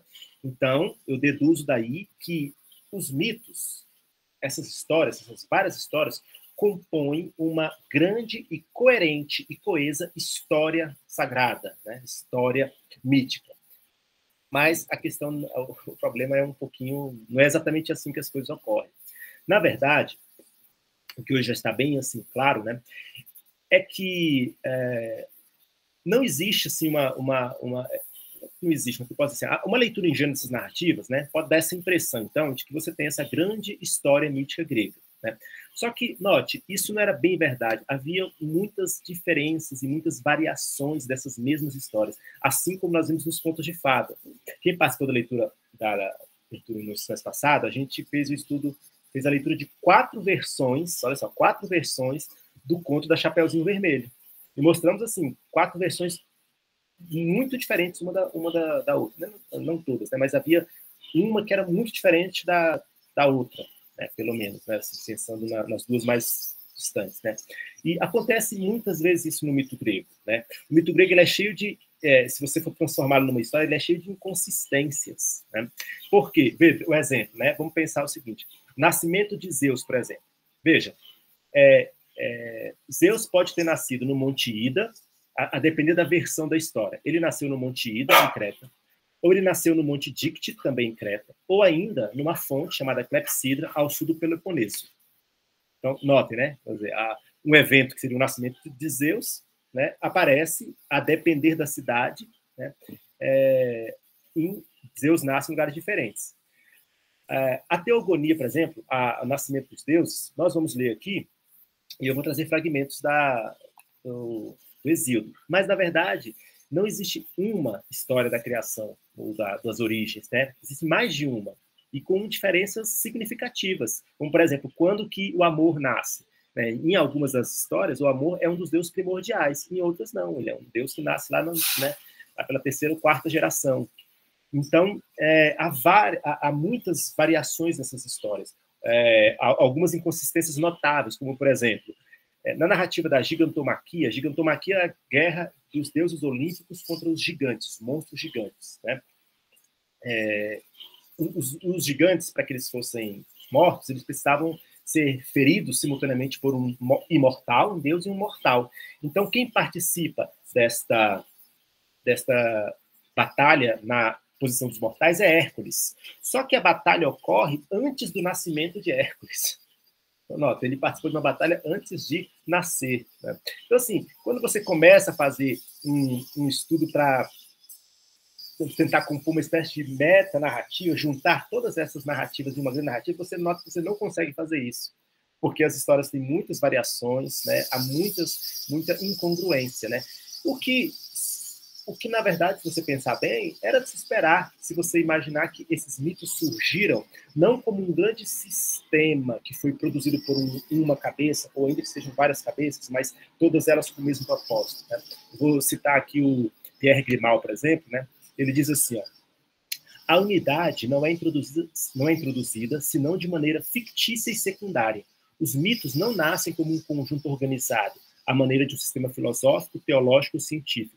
Eles brotam ao acaso, tal qual as plantas, cabendo ao mitólogo organizá-los em famílias, espécies e variedades.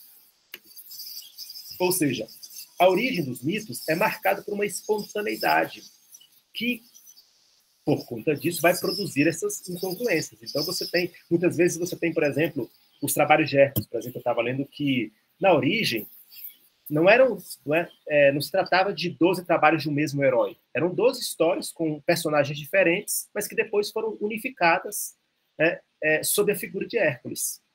Então, claro, esse processo de surgimento dos mitos, como ele não é um plano organizado, ele vai produzir esse tipo de coisa. Né?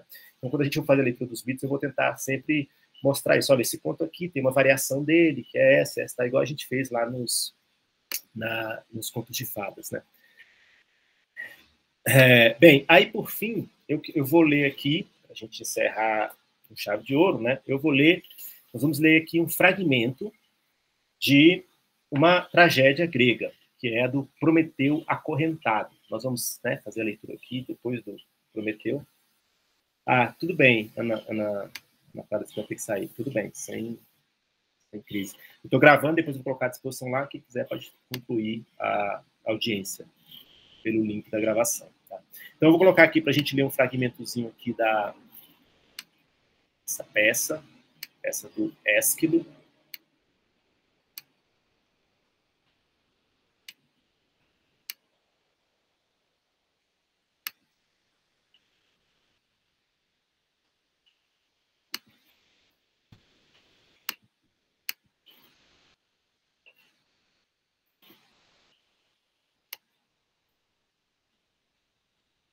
Eu vou voltar a falar da tragédia, né? E nós vamos ler aqui. O que aconteceu?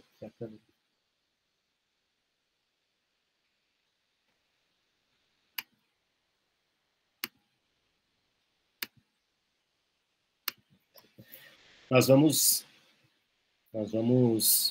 falar depois, mais assim, detidamente, sobre as tragédias gregas, né? E assim, a relação da tragédia com os mitos. Né? A história de Prometeu, vamos dar alguns spoilers aqui, né? Mas Prometeu é a figura ali da mitologia que rouba a chama dos deuses e entrega aos homens, né?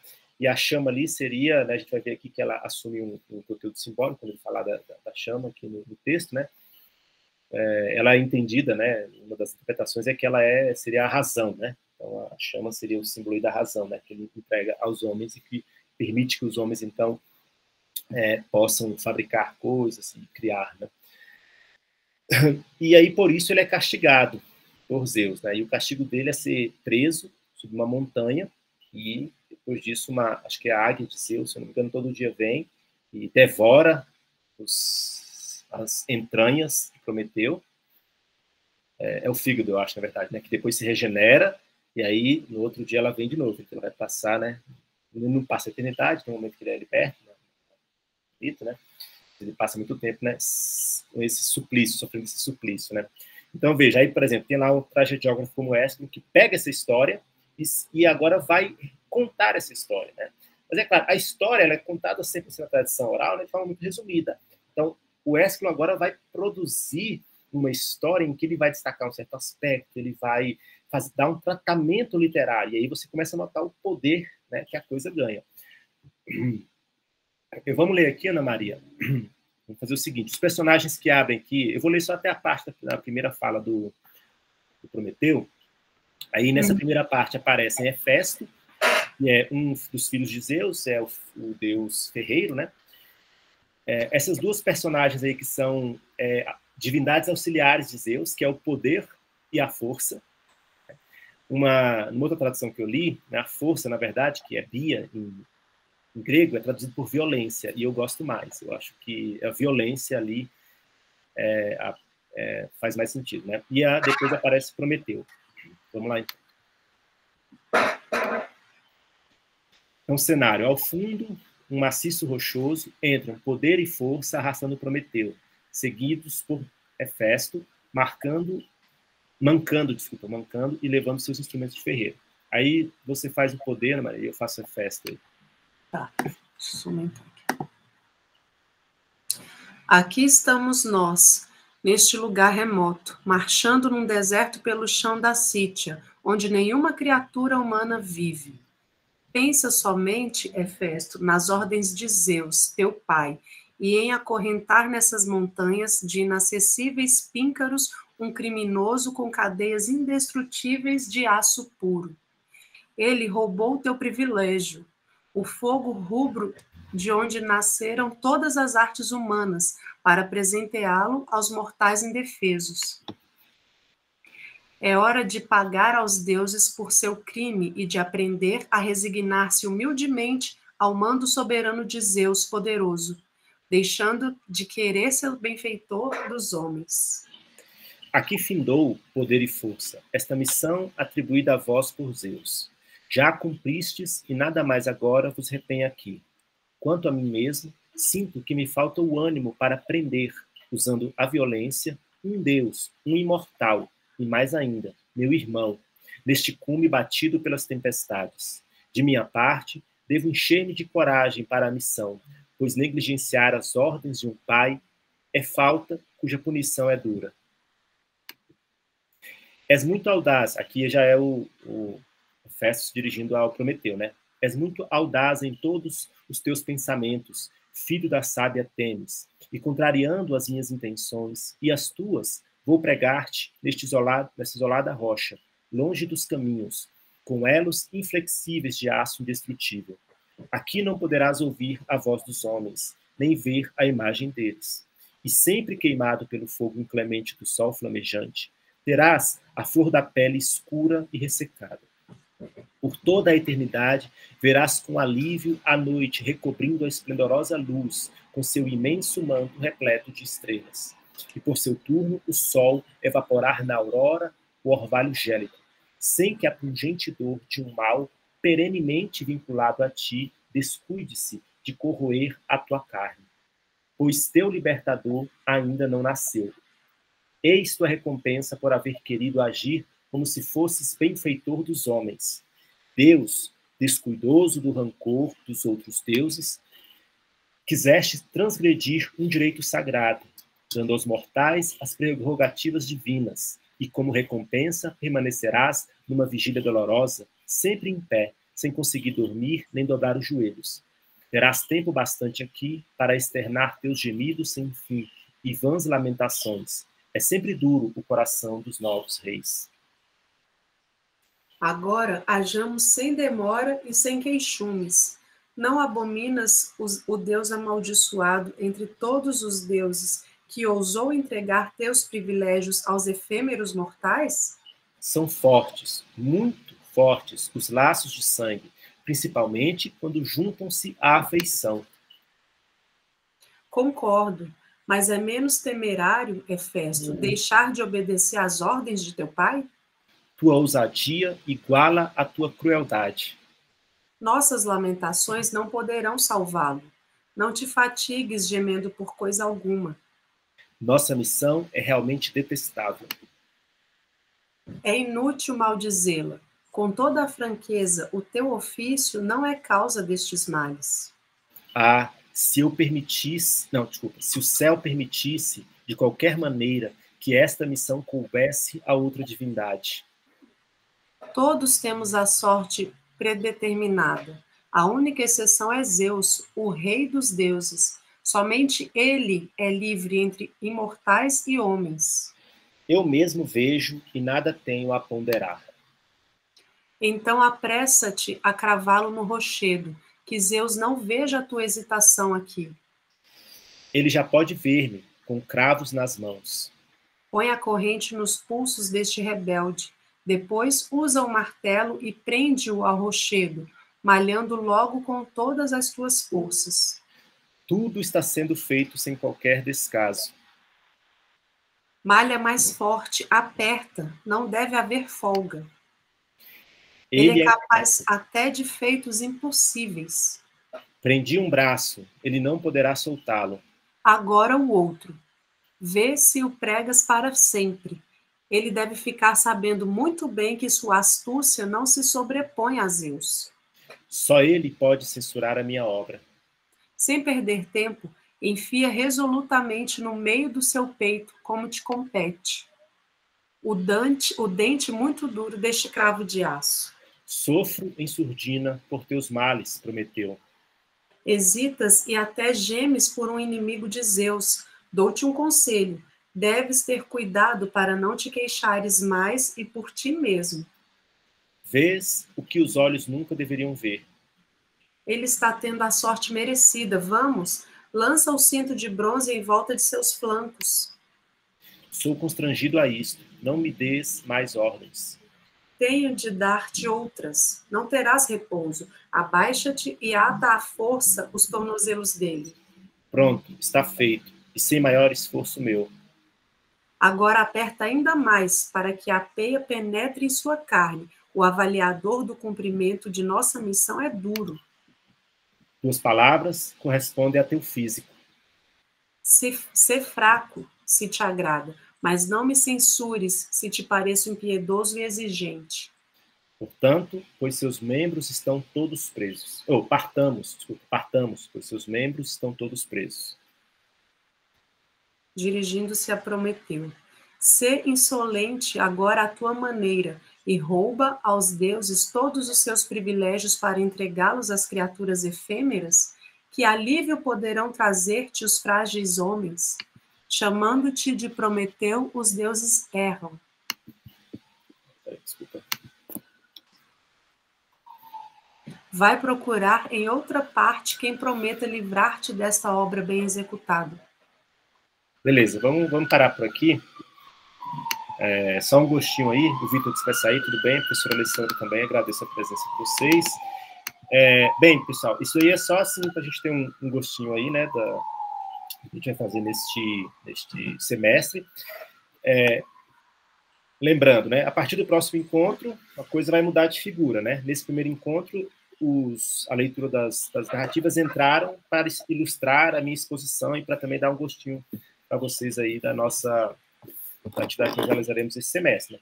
A partir do próximo encontro, nós vamos fazer a leitura detida, detalhada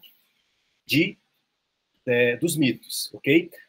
Iniciaremos com o mito da teogonia, que é além da teogonia, também a cosmogonia dos gregos, né? Nós veremos, né, por quê, né? A teogonia, então, teo é a palavra grega para Deus, né? Gonia, como eu já falei, né, liga-se à palavra gênese, de origem, né? Então, é a narrativa da origem dos deuses, ok? Do nascimento dos deuses. Então, a coisa vai acontecer da seguinte forma. Eu vou colocar lá na sala 2 livros, né, que serão os livros de referência. Um deles se chama o Livro de Ouro da Mitologia, né, que eu sugiro que vocês utilizem as narrativas desse livro em primeiro plano, para fazer a leitura dos contos, né.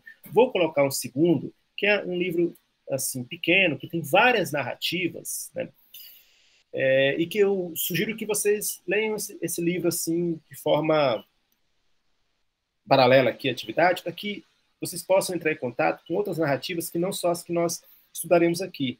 Esse livro ele é um livro curto, ele tem várias narrativas, as narrativas são curtas também. Então você consegue, lendo esse livro, ter acesso a várias narrativas assim, de forma rápida, né? Esse também, o livro de Ouro da Mitologia, também tem várias narrativas, né? Ele é um pouco mais longo, então talvez vocês não tenham tempo de fazer a leitura assim, mais rápida. Então eu vou usar esse do Thomas Bulfin, né? O livro de Ouro da Mitologia, como a referência, o texto de referência, né? Só que ocorre o seguinte, a gente vai ler lá, por exemplo, a teogonia, eu vou deixar lá explicado lá, vou postar, olha, está lendo página tal até página tal, que tem a narrativa. Só que durante a nossa apresentação, eu vou usar essas leituras como referência para a narrativa, para o enredo, mas eu vou trazer aqui, vou procurar sempre trazer, para que a gente possa ler aqui, narrativas dos mitógrafos e dos tragediógrafos, tudo bem? Então, por exemplo, eu vou ler na próxima aula fragmentos da Teogonia do Hesíodo, né? Porque eu quero que vocês experimentem também, né, os textos que os gregos legaram, né, à tradição ocidental, né? E a gente vai ver que com uma mediação a leitura se torna muitíssimo agradável, muitíssimo interessante, né? Prometeu Acorrentado, por exemplo, é um desses livros assim, que eu já li, que acho assim, muito, muito poderoso, né? Dá pra gente... Só essa primeira parte aí já é muita coisa interessante para discutir, se a gente fosse abrir essa questão, abrir para discussão. Então, assim, fiquem atentos, porque eu vou postar o mais rapidamente possível lá no grupo, né, os livros, e vou indicar como é que vocês fazem, como é que vocês realizam a leitura para o próximo encontro. Mas no próximo encontro, então, nós começamos com a leitura da Teogonia. Comentários? Alex, sim.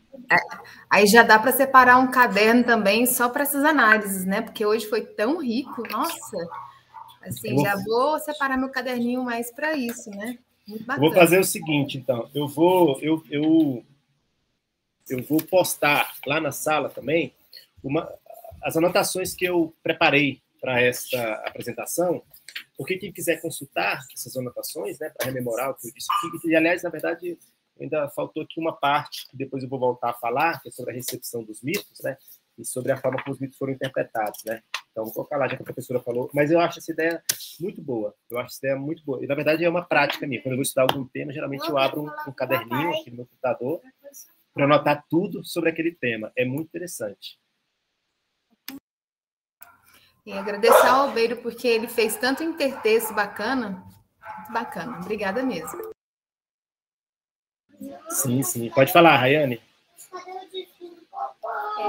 Eu queria falar que eu gostei muito de hoje, porque eu não sabia muito sobre mito e tal, e aí agora eu entendi mais um pouco. Eu acho que com o mito lá da Eco, né, que ela era mulher, que eu consegui entender melhor. Tipo assim, não sei se eu interpretei da forma certa, mas eu imaginei assim que, tipo, quando tinha esses mitos, eles, tipo assim, não sabiam, tipo assim, se entra na caverna e tem um eco, eles pensavam, tipo, eu acho, né? E, tipo assim, por que tem esse eco? Aí, tipo assim, eles vão e, tipo assim, criam esse mito para explicar o porquê tem esse eco.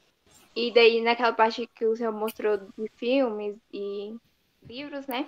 Aí eu depois lembrei que no filme da Mulher Maravilha tem um pouco de questão de grego, que ela é filha do Zeus, se eu não me engano. E aí também tem aquela parte primeiro do dilúvio que você falou, da relação bíblica. Tá? Eu lembrei que Mulher Maravilha também tem um pouco dessa questão do Lúcifer ter caído, e lá também tem a questão de Ares, eu acho, não sei, mas que caiu também, e, enfim. Achei muito legal. É verdade, Rayane. Você falou e eu me lembrei que a Mulher Maravilha, ela é uma amazona, não é? Uma Amazonas. Não sei se vocês... A Amazonas era assim, uma comunidade, né, de mulheres guerreiras. Uma comunidade mítica de mulheres guerreiras. E a Mulher Maravilha, eles fizeram essa conexão aí, né? Eu assisti o primeiro. Ela é uma Amazonas, né? Uma guerreira dessa comunidade. Interessante mesmo, exatamente. Tem essa conexão aí com os mitos gregos. Alguém mais? Professor Albeiro, você ia falar aí, queria também agradecer as suas contribuições, foram muito enriquecedoras. Não, só pedir desculpas que eu entrei atrasado, porque estava numa reunião lá no MEC. Quando saí, entrei aqui correndo, mas foi muito bom. Aí nas próximas reuniões, espero poder participar mais. Bom, ótimo, excelente. Alguém mais quer? Kalani, quer falar alguma coisa? Oi, professor, estou só escutando, mas achei muito rica a aula e vou ler o livro agora mesmo. Que você me recomendou. Maravilha. Octaviano, falar alguma coisa? Só agradecer mesmo pela oportunidade, por esse projeto, achei incrível. Eu não sou do campus Riacho Fundo, eu sou do de Samambaia, mas bacana. É muito bom ter essas iniciativas que contribuem, né, para a disseminação do saber e também para o resgate cultural, né, da importância dos mitos, da literatura para a nossa vida. Sim. E, tá vendo, você vai ver que uma das coisas que a gente faz aqui nessa tertúlia, hoje, claro, né, hoje como era uma tertúlia mais expositiva, a gente não estava discutindo o texto, a gente não fez tanto isso.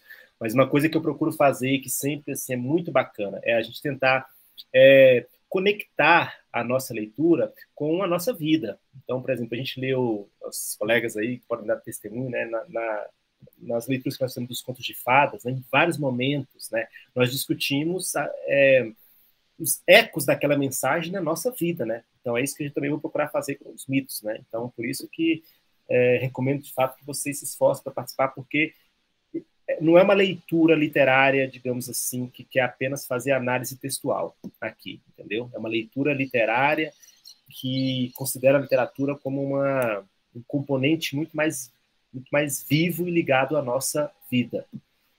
E nós faremos isso com mais propriedade nas próximas aulas, quando nós vamos analisar os textos. E porque, só uma complementação aqui, porque é um exercício intelectual muito interessante. A questão geralmente falam que quando você tem a capacidade de colocar diferentes autores para dialogar, ou diferentes temas, diferentes áreas, é quando você realmente adquire maturidade intelectual. Então, vejam que é um exercício que a gente está fazendo para quando chegar lá aos 40, 50 anos, dizer, já tenho maturidade intelectual. Porque não é quem decora muita informação, não é quem simplesmente pegou lá as 500, 600 palavras e decorou que é muito inteligente. Não é assim. Então, a maturidade intelectual será justamente nós falamos de religião, falamos de história, falamos de astronomia, falamos de tanta coisa ao mesmo tempo. Você vê que até política, olha, falamos de Aristóteles e a gente traz aqui os filmes, tem músicas que a gente escuta no dia a dia. Então, essa capacidade de conversar com diferentes áreas, com diferentes textos, autores, realidades, isso é sinal que nós temos essa capacidade de não ficar simplesmente em caixinhas, mas que estamos crescendo intelectualmente. Passo minhas palavras para o professor Albeiro, porque é justamente o que digamos assim, o perfil intelectual que eu busco na minha vida é esse. É um perfil intelectual que não passe por decorar frases feitas e depois cuspir essas frases feitas como uma metralhadora desgovernada. E muita gente, desde a minha humilde aqui, opinião, né, que se acha muito inteligente, não passa disso para mim. Né? Então, de fato, é assim. E a literatura, eu dedico à leitura da literatura porque eu acho que a literatura é um desses espaços em que essa condensação se realiza de forma mais natural e espontânea. Então, de fato, você lê um texto literário, você pode discutir política, você pode discutir aspectos mais privados, íntimos da sua vida. Né? Por exemplo, a gente leu aquele conto do Hans Christian Andersen, foi A Roupa Nova do Imperador, né? Não sei quem estava na leitura lembra, né? Que nós fizemos uma discussão de como a gente associou o conto, né, às pressões sociais, né? E a fidelidade a si mesmo, né? Como muitas vezes nós não somos fiéis a nós mesmos, né? Porque nós cedemos às pressões sociais. Então, ninguém ali tinha coragem de dizer que não estava vendo a roupa, né? Porque havia uma pressão do grupo, né, contra aquilo. A pessoa ia pagar um preço muito alto. Então, ela ficava no impasse entre ser fiel a si mesmo, né, e ser fiel a si mesmo no sentido bem fácil, ser fiel à sua percepção, note, né? E, de outro lado, ceder à chantagem do meio. Né? Então, o que nós procuraremos fazer aqui é o tipo de leitura que eu faço, né, que gosto de fazer, porque é exatamente isso que o professor disse. Né? Eu queria lembrar aquele texto que nós discutimos, que eu falei que o mito ele condensa esses vários aspectos, porque nós aprendemos a ver essas coisas como domínios ou setores isolados da vida, autônomos da vida. Nós aprendemos a ver isso, mas no fundo, a religião, a nossa crença religiosa, as nossas convicções políticas, as nossas concepções de mundo, né? Tudo isso se condensa na gente, né? E a literatura eu acho interessante porque ela consegue trabalhar ali, ó, digamos assim, operando uma espécie de alquimia, né? Desses vários setores aí. Bem, pessoal, é isso. Eu vou interromper a gravação e espero todos vocês aqui na próxima semana para a gente continuar essa jornada aí, que eu acho que vai ser muito legal. Tchau, gente. Obrigada. Obrigada pela tarde. Foi um aprendizado e terapia. Terapia. Sim, é verdade. Eu esqueci. Tem essa função também, tá, gente? É proposital. Tem uma função terapêutica, esta tertúlia. Muito bom. Tchau, tchau. Tchau. Tchau.